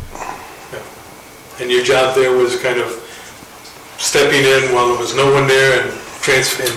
I think the Guadalupe experience would be a good model for me. I hope it is for you. I was there about 2 months, and the job was to get the next city manager on board. All right. Thank you. Do you currently live in the area here? I live in the city of Morgan Hill. Even with the southbound traffic, it only took me 20 minutes to get here. Just don't ever go on Highway 25 for this. I promise. You'll find it a lot easier to get here in the morning. Yeah, I think so too. I was actually a little surprised, but I still got it. Good. All right. Thank you very much. We need to direct the attorney to draft a contract for services? Yes, I'm just going to remind you, first of all, you need to decide how much, up to, or what kind of hours you're going to ask Mr. Tweez when he could start, and, what he thought of hours he could work for you and what you wanted, so I just... Maybe we should ask him the question for... Okay. Yeah. What we were thinking about, and Ed, would you please come up here, is Matt has basically 2 weeks left to go. And right now, all the institutional memory is in his head. And he'll be leaving in 2. In about October 5th.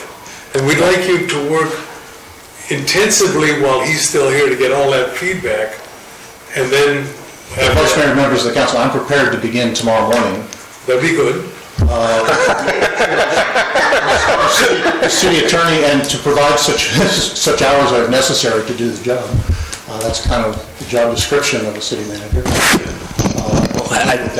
I think more particularly Matt's schedule in those remaining 2 weeks is Monday through Thursday.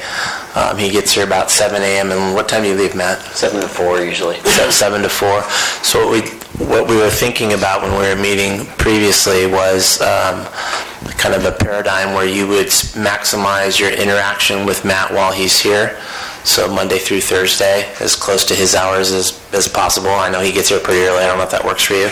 And then after that 2-week period, have you kind of report back to us as by then you should have a good sense, we think, of how much time you need and what an ideal schedule would look like going forward. But so in other words, everything would be kind of front-loaded for those 2 weeks to maximize your interaction with Matt. That sounds fair. All right. Okay.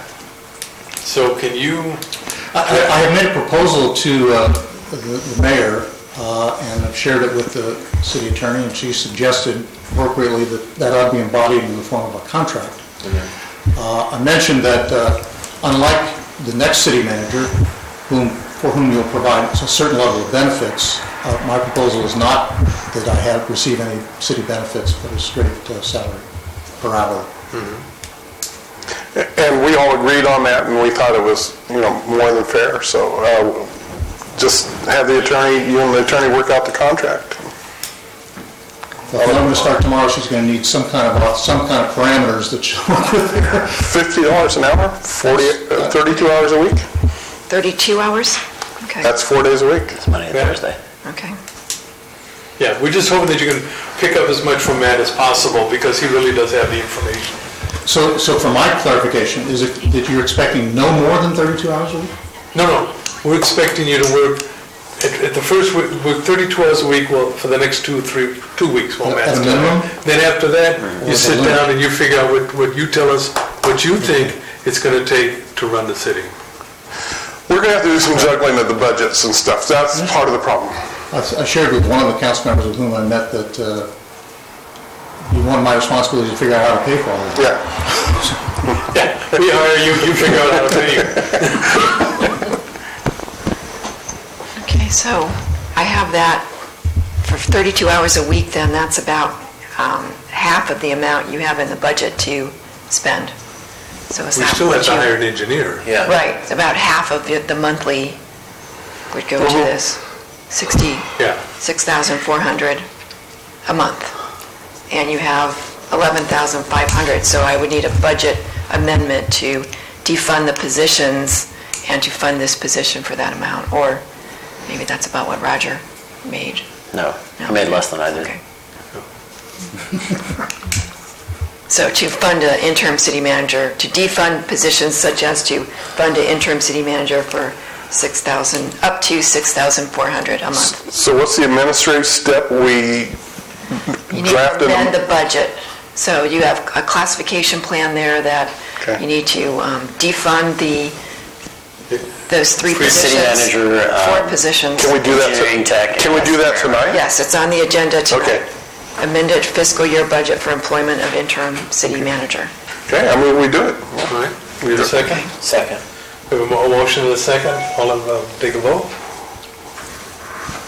Councilmember Bach? Okay. Councilmember Freeman? Yes. Councilmember DeVries? Yes. Vice Mayor West? Yes. Mayor Martone is absent. All members of the council being present, the motion is stated by the maker, passes unanimously 4-0-0. So do you have the positions listed there? Was it grant writer, engineer tech, city manager, and... That's it for now, because you're not going to defund me, hopefully, for the next 2 weeks. Or I might not be here for the next 2 weeks. Okay. Okay, and did you do a motion to give me the authority to draft the contract and have the mayor sign? So moved. I'll second it. We'll take the vote is... Yes, there should be public comment, so. Okay, Bob. I'm sorry. curious. There, of course, there's public comment, so. Our audience, I think he needed to adhere to the rules and regulations. Mr. Quaid, can you please go to the microphone? I'm saying, could you come up to the microphone? If you talk back there. Sorry, I wasn't following the rules. I'm just curious, how long of a contract, are you writing a 2-week contract? Are you writing a 2-month contract? I just wanted more details on the contract. It just kind of seemed really loosey-goosey here. So, they haven't voted on it yet, so that would be, if you want them to hammer it out more, that's what they should be doing here tonight. Well, I'm curious, can I ask a question? I know you're limited to, what is it, amount of money you can make, or the hours you can work? I am a CalPERS retiree, Right. and if I were to work, as I did for Gilroy, as for a CalPERS member agency, there are limits on the number of months that you can work in a fiscal year, and the salary can no be higher than the posted salary. Because San Juan is not a CalPERS agency, those limitations don't apply. So further in the contract, I know the municipal code provides for notice upon termination. I don't require notice upon termination. If the council decides one night that it's not working out, I'll be gone that night. And I would suggest that the contract ought to have a recital that indicates the purpose is as an interim city manager who will stay that as long as at the will of the council until such a new city manager is appointed. So you have no limitations on how long you can work for us? That's correct. Okay. So you can work for 2 months, 3 months, or even 4? Yes. If needed. My expectation is that we will get a new city manager before then. We hope. Does that give you enough information, Deborah? Well, I think you still have the public hearing open right now, Yeah. so I think you need to go out to the public, but... Okay, I thought we hadn't opened that, but go ahead, I'm opening the public hearing. Please. Yes. Good evening, thank you. Jackie Morse Lopez, Mission Street. And I'm very happy that you're moving along to try to get someone, it sounds like this gentleman here, this is the first I've heard of it. So I guess like Mr. Quaid, just a little bit more transparency is how you arrived at finding this gentleman. He seems like he's coming to the city of San Juan with a lot of great experience. All the towns that he listed are large cities to very small cities. I think we do need someone with expertise, but I'm just curious as to how he arrived tonight and what that process. No, yeah. Hopefully it wasn't a speeding car, but just how you found him. How he presented and what actually is sort of like in a brief statement, what is his goal for us? I know it's to come in and fill as an interim. It sounds like Matt was leaving. I wasn't aware of that either. So just kind of curious as to how the events, got us to where we are tonight. Thank you. Well, actually, I got Ed's information through our mayor, who's not here, and I'm not too sure where he got it from. But I think we got it from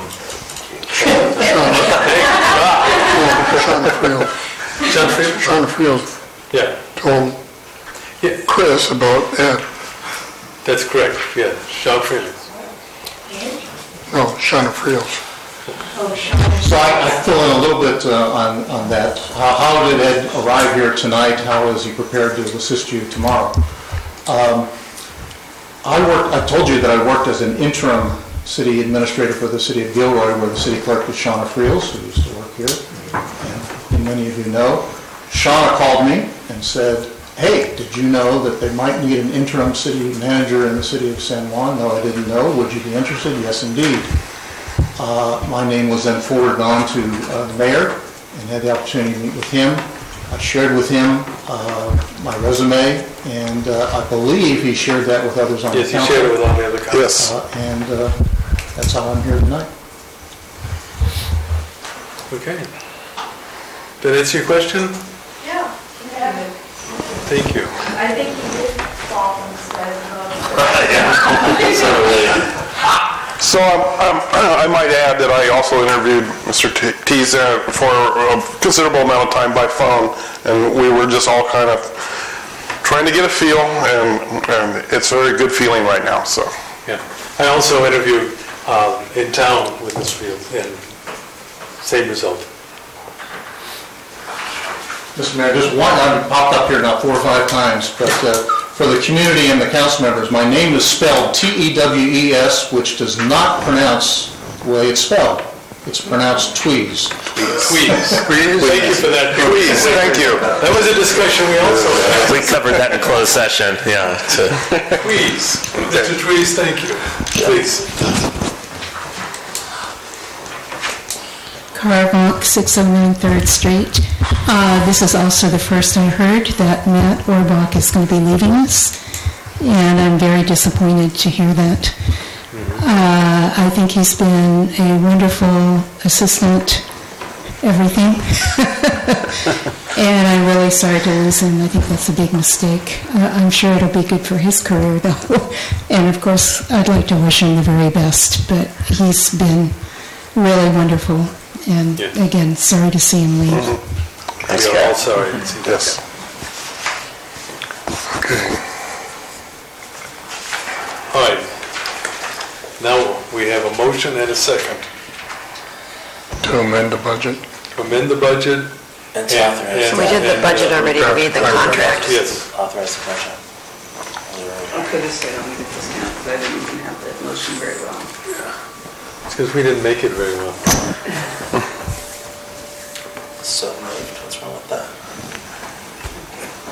So we have Councilmember Bob. Yes. Councilmember Freeman. Yes. Councilmember DeFreeze. Yes. If I could- Vice Mayor West. Yes. If I can just add, to just clarify, it'll be the interim assistant mayor that will sign it, the vice mayor. It'll be the vice mayor to sign the contract for the interim city manager, because the mayor is out of town. He's be back tomorrow. Oh, we will? Yeah. Do you want him to sign it then tomorrow? Doesn't matter. It doesn't Okay. matter. Okay, all right, if he's back tomorrow, then just, I want to make sure it was clear. Yeah. Okay. And if it's not tomorrow, it'll be the next day. I think Okay. it's in Florida for 2 days. All members of the council being present, the motion stated by the maker passes 4-0. Thank you. Number F, City Engineer Service Agreement. Council directed city attorney to look into contract engineering services, and so she interviewed several firms and got back together with me, and the top 2 that we looked at were CSG and Four Leaf. So I actually contacted both and had calls and looked into fee schedules from both. They were pretty comparable in terms of rates and services, and I reached out to a few other people in San Benito County who had worked with Four Leaf and actually CSG as well, and got recommendations and sort of testimonials related to them, and ended up with the staff recommending Four Leaf for engineering, building inspection, and permit technician services. So that was what we have a contract for you tonight for those 3 items. I'm going to open this up for public hearing. We have any cards? Yeah, we go. Would anybody like to speak on the new city engineer? Seeing none, I close public hearing. Oh, I'm sorry. You got to quit sitting way in the back, and you're kind of small. I not only can't hear, I can't see. You can't see me. Yeah. Good evening again. And I just had a question with the hiring of the new engineer. Will they be sort of going backwards and kind of looking at some of the issues that were brought up at the last council meeting to kind of tag on that in regards to the new development that abuts or is adjacent to the Lawyers Creek Bridge, actually. Creek Bridge, yeah, actually, yeah, and also along the same lines, the construction that's taking place now, the underground over on Mission Vineyard or San Juan Hollister Road. Are they going to be taking a look at those things? They'll be inspecting all of that, and that would be reviewing it also. If they found an error, which I don't think they will, but if they found an error, that would be brought, that their code of conduct says they'll have to bring that to our attention. Okay, I guess probably another question I have is, would that be at the top of the list of priorities since that's been brought by public comment and public participation, that those along with the water and how those developments impact our water, would that be maybe moved at the top of the list of things that they would be looking at? Water is definitely at the top of the list in the development. In conjunction with how those developments will affect that, is that going to be put on the priority list? The engineer will look at what they have is a tentative map, tentative subdivision map, and the engineer will look at the final as presented to him and then he'll make a determination, it'll come back to us. But they haven't done anything, so the ball is really in their court. I guess I'll ask it the third time. Is the city council, this body, along with the interim or acting city manager, going to effectively say these are a list of priorities, and since your residents have voiced repeatedly they have concerns about those developments, how they're moving along, and maybe some discrepancies in how they got approved, I would think that that would be something that here collectively would answer to the concerns of your residents, that would be shoved up to maybe like top 3.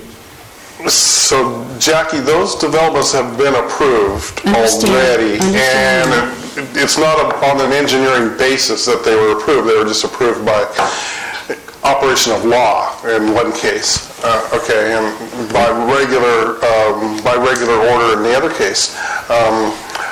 The other case with Creek Bridge and the moving of the houses, I think the engineer should look at that, and I will direct the interim city manager to ask the engineer to see if we can't reestablish control over that project and see what we can do. But I can't make a promise. Okay? And hopefully that'll also be, considered with the copper leak as well, because I think there's still some real issues. I know that's order of the law.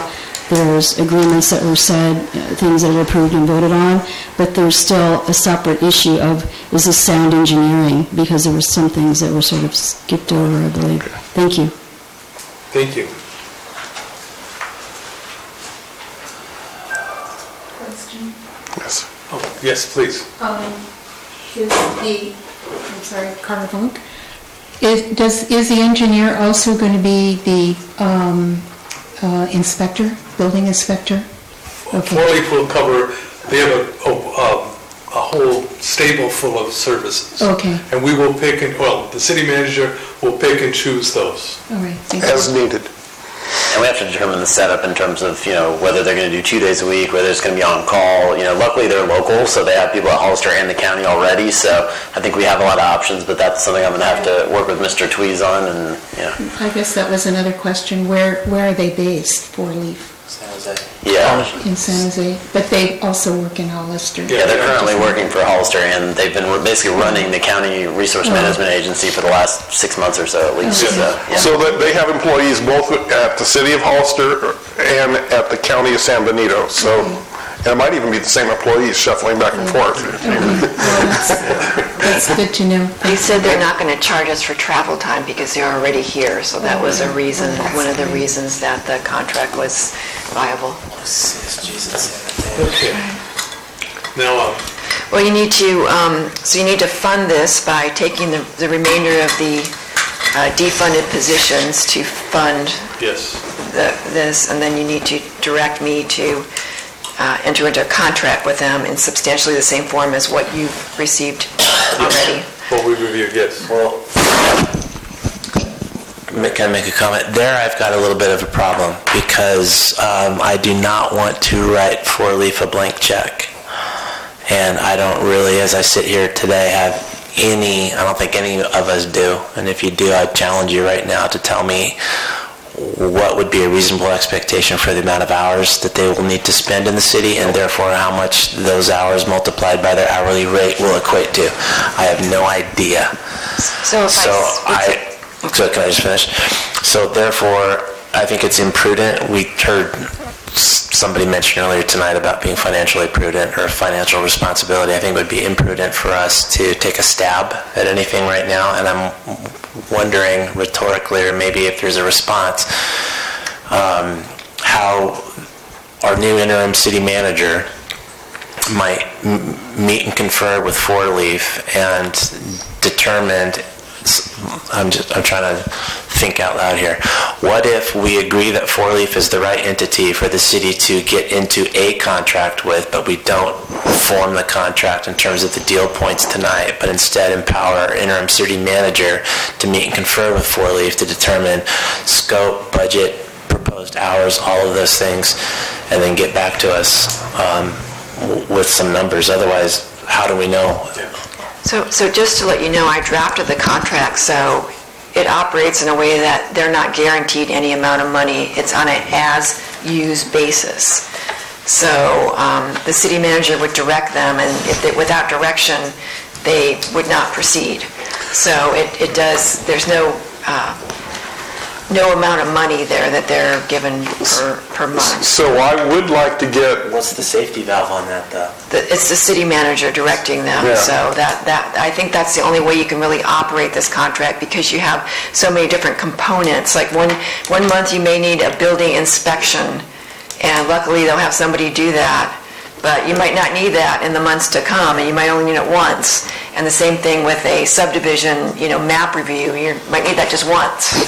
And so, In all of engineering, it's responsive engineering. We respond to the things. We don't initiate them. But I would like to get at least ball rolling on getting somebody online, because we have people, residents in the city already who need their roofs re-roofed, who need a hot water heater replaced, a kitchen expansion or kitchen remodel, and they're frankly waiting on permits, okay? And so we need to be able to provide a service for those people who are already existing and living in San Juan. We need to provide that service for them now, or as soon as possible. Yeah, undoubtedly, but what we don't need is for Four Leaf to turn in a bill that would shock everybody's conscience, including Mr. Tweez, when he reads it, and it blows his hair back. Well, I thought it was by the hour. I read the schedule, for plan check, it was $60 an hour, Of course that's by the hour, but that's not the point. What's to stop them from turning 600 hours in at that rate? It's something that's really, and what the city attorney is saying is let's empower and trust Mr. Tweez, the new city manager, to act as that check and balance. Well, I agree with that completely, but maybe we should establish limits. For a re-roof, he has an hour and a half to figure it out, and that's it. No, I don't want to micromanage to that extent. I'm just trying to prevent against a runaway train. Sure. I think Mr. Tweez will be our prevention.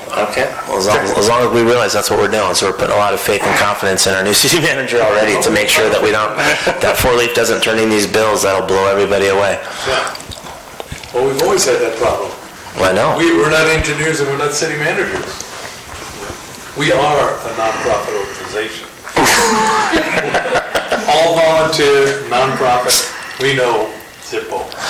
How about this? How about we then give it a go for a month under the structure that's been discussed, and have the city manager report back at the October meeting as to how things are going, the number of hours that are being spent, the amount of So I'm presuming that any contract with Four Leaf would be an at-will contract, and we can, within 20, 30 days or 15 days, or even maybe the next day, just say, sorry, Charlie, we're going to use CSG or whoever they are now, or XYZ or whatever. Yeah, I don't know. I don't think I'm making my point. I think that we should at least have maybe a not-to-exceed number in there. I don't agree. You can't do that because we don't really... No, I wouldn't know what the not to exceed would be. I think that's why we hired an interim city manager. Well, it'd be our budget cap for sure. I mean, we only have X amount of dollars to spend on this thing. Ed, please come. The risk of providing uncompensated suggestions. As one of the council members mentioned, this is demand related. So people ask, they submit plans and pay fees. They need building permits, they pay fees, they need inspections. The fees are established on an average. I don't know what the basis of the average was here in San Juan, but on average we think it'll take so many hours to inspect a roof, and therefore we set the fee for roof inspections. But the actual contract is not going to be on average. It will be the amount of hours required to make sure that a roof, if it's a re-roof, it's typically 2 inspections. So it is the responsibility of the city manager to manage that contract, but I think we need to match up the demand with the supply here too. And so as people demand services, they're going to be paying fees, and we need to match up those fees with these costs. And it's perfectly appropriate for me to report back to you early and often about how we're doing. Okay. That's the way I thought it always worked, so yeah. Thank you.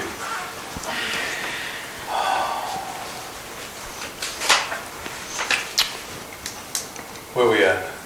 I think you have to approve an action. We're number F, yeah. I need it. Okay, first we'll close the public hearing. Thank you. And we'll bring it back to this council. Need a motion?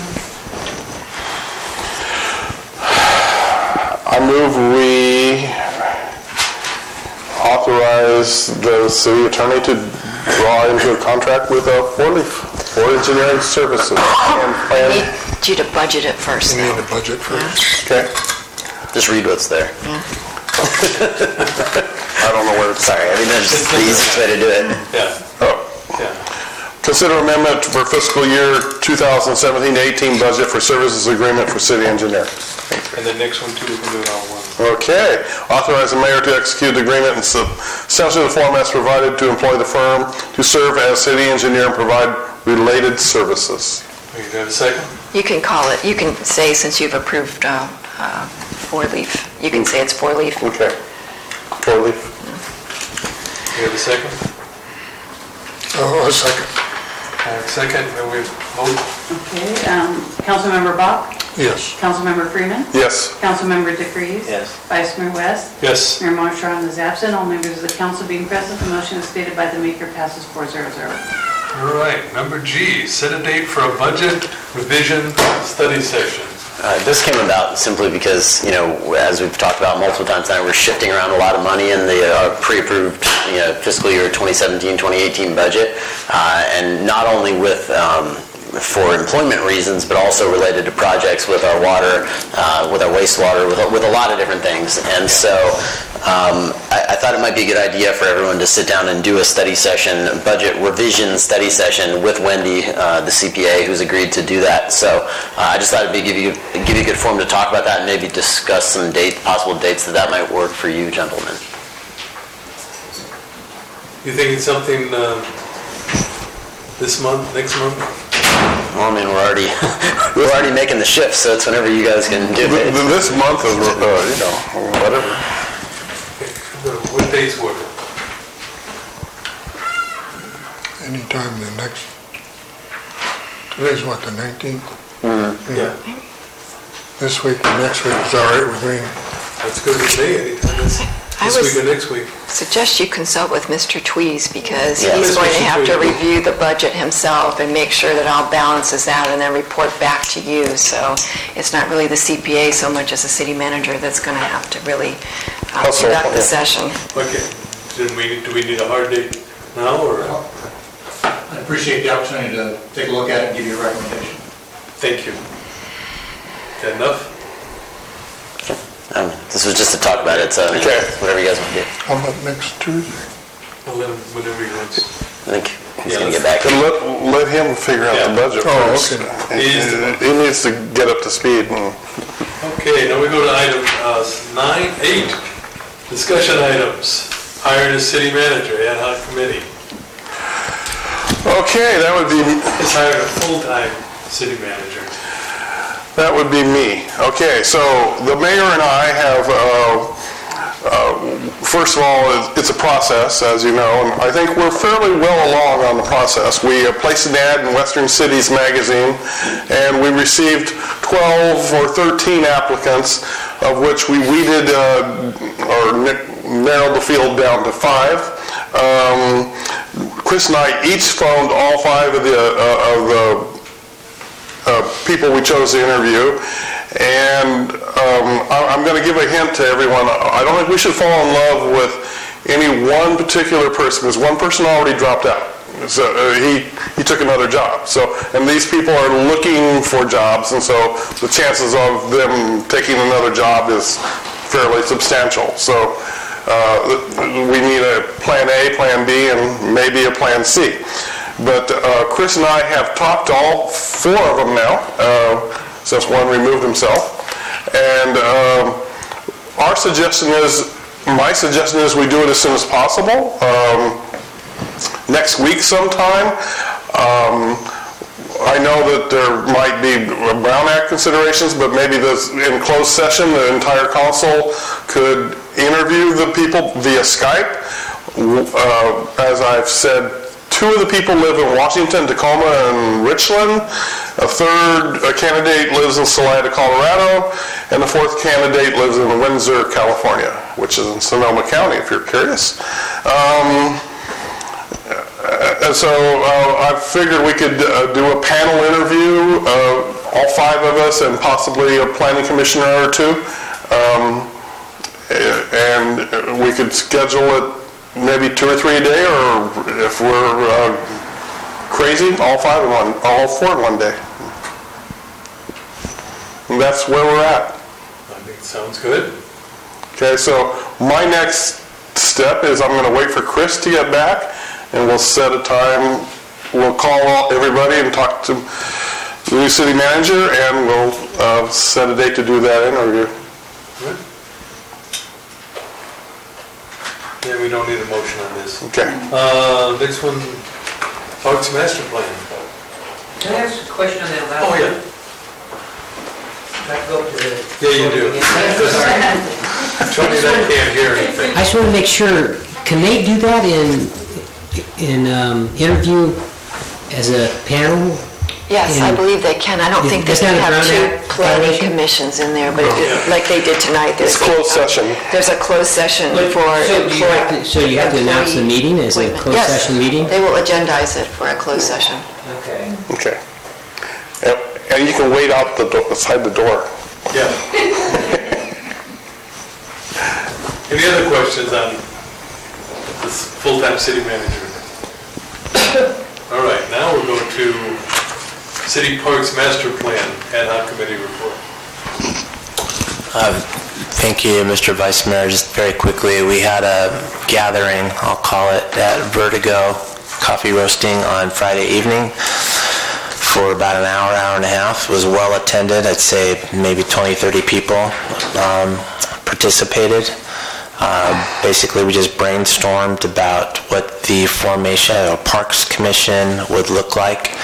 I took notes, and I would like to have that put on the agenda for October, and then work with staff to for a report on that to carry the parks issue forward. Yeah, we can open a public hearing on that. I have a Brown Act question. On an ad hoc committee, does the Brown Act fall into place? So that's a legal determination based on the purpose of the ad hoc committee and the duration of their meetings. What does that mean? Well, I would have to look at, your concern is with the city park master plan, is that it? Mm-hmm. So we'd have to look at that to see if they were going to have an extended duration and an extended purpose, and perhaps start agendizing their meetings. So not every ad hoc committee is a Brown Act committee, but the Brown Act says that if they meet for an extended period of time, or if they have an extended purpose, then they do fall under the Brown Act. So say that if they meet more than once, then, if they're going to meet every month or whatever, then it falls into the Brown Act? It might, if they're developing a master plan, it might. If eventually it's going to go back to the Planning Commission and they're just meeting a couple times and giving an idea, it might not. There are several cases on it. We'll have to look at this in particular. I can't tell you right now from the Diaz. So the Parks Master Plan would have to go to the general plan, is that what you're saying? I don't know what the plan is right now for what this ad hoc committee is doing. So I'd have to look at their purpose and their duration. Could you do that, please, and give us a report on that? Yes. Thank you. Who's the lead on this for the? Me. It's only me and Dan currently. I think that's Okay. Well, that's just one city council meeting, one city council member, so that's not really a technical ad hoc committee. No, and it'll be all on the agenda for October. Okay. Heidi Falls, 41 Monterey Street. Dan, that ad hoc committee, what's her name, Rose? That were brought up about the bathrooms for the kid park.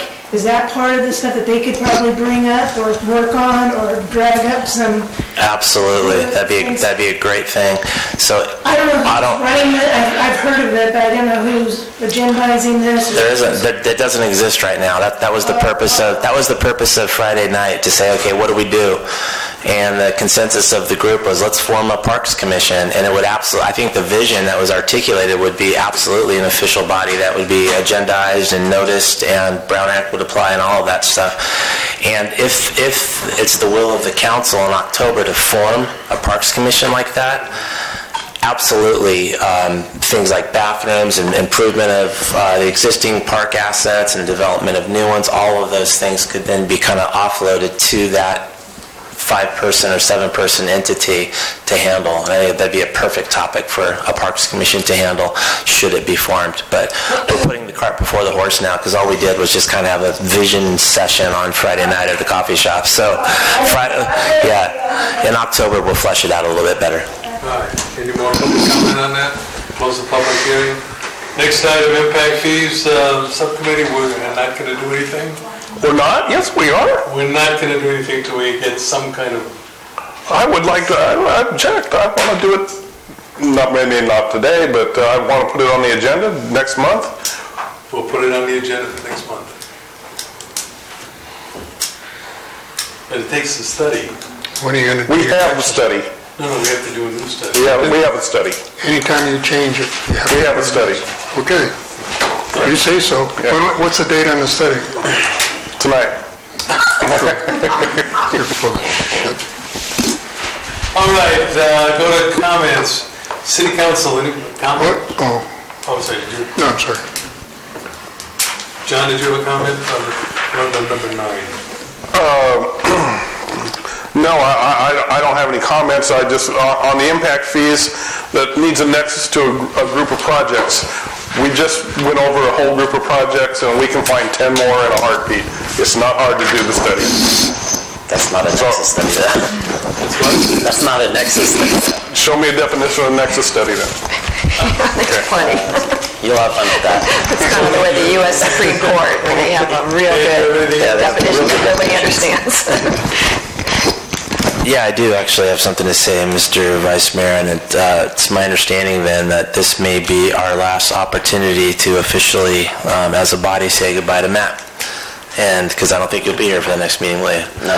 So on behalf of myself, and I think the other members share in this sentiment, we wish you all the best in the city of Capitola. I know that's a big step down from San Juan Bautista. Hopefully you'll find something to do over there at the beach and 41st Avenue and everything. I mean, Just because you live there, they pay you more. I don't know why.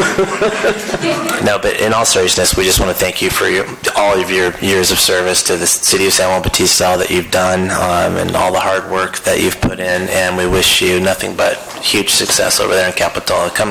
Don't feel shy to stop in and see us sometime. Okay. You can sit through a 3-hour meeting if you want to.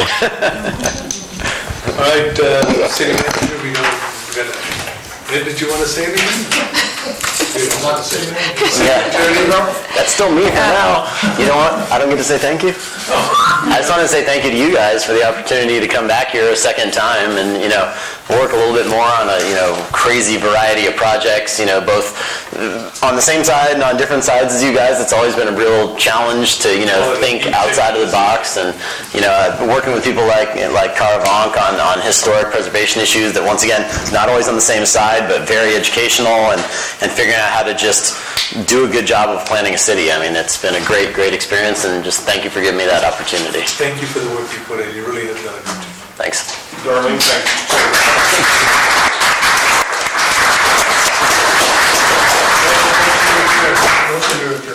Second. You did have a comment? I just wanted to say that I will circle back around with the diocese and bring up the bonfire lot.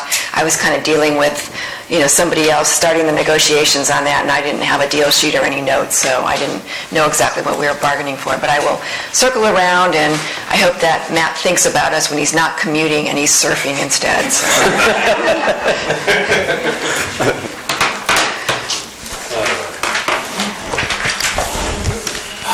Motion to adjourn. Okay, second. I live in Pebble Beach. That's like for you too. I think I used to live right where you live. You sure you want to do this?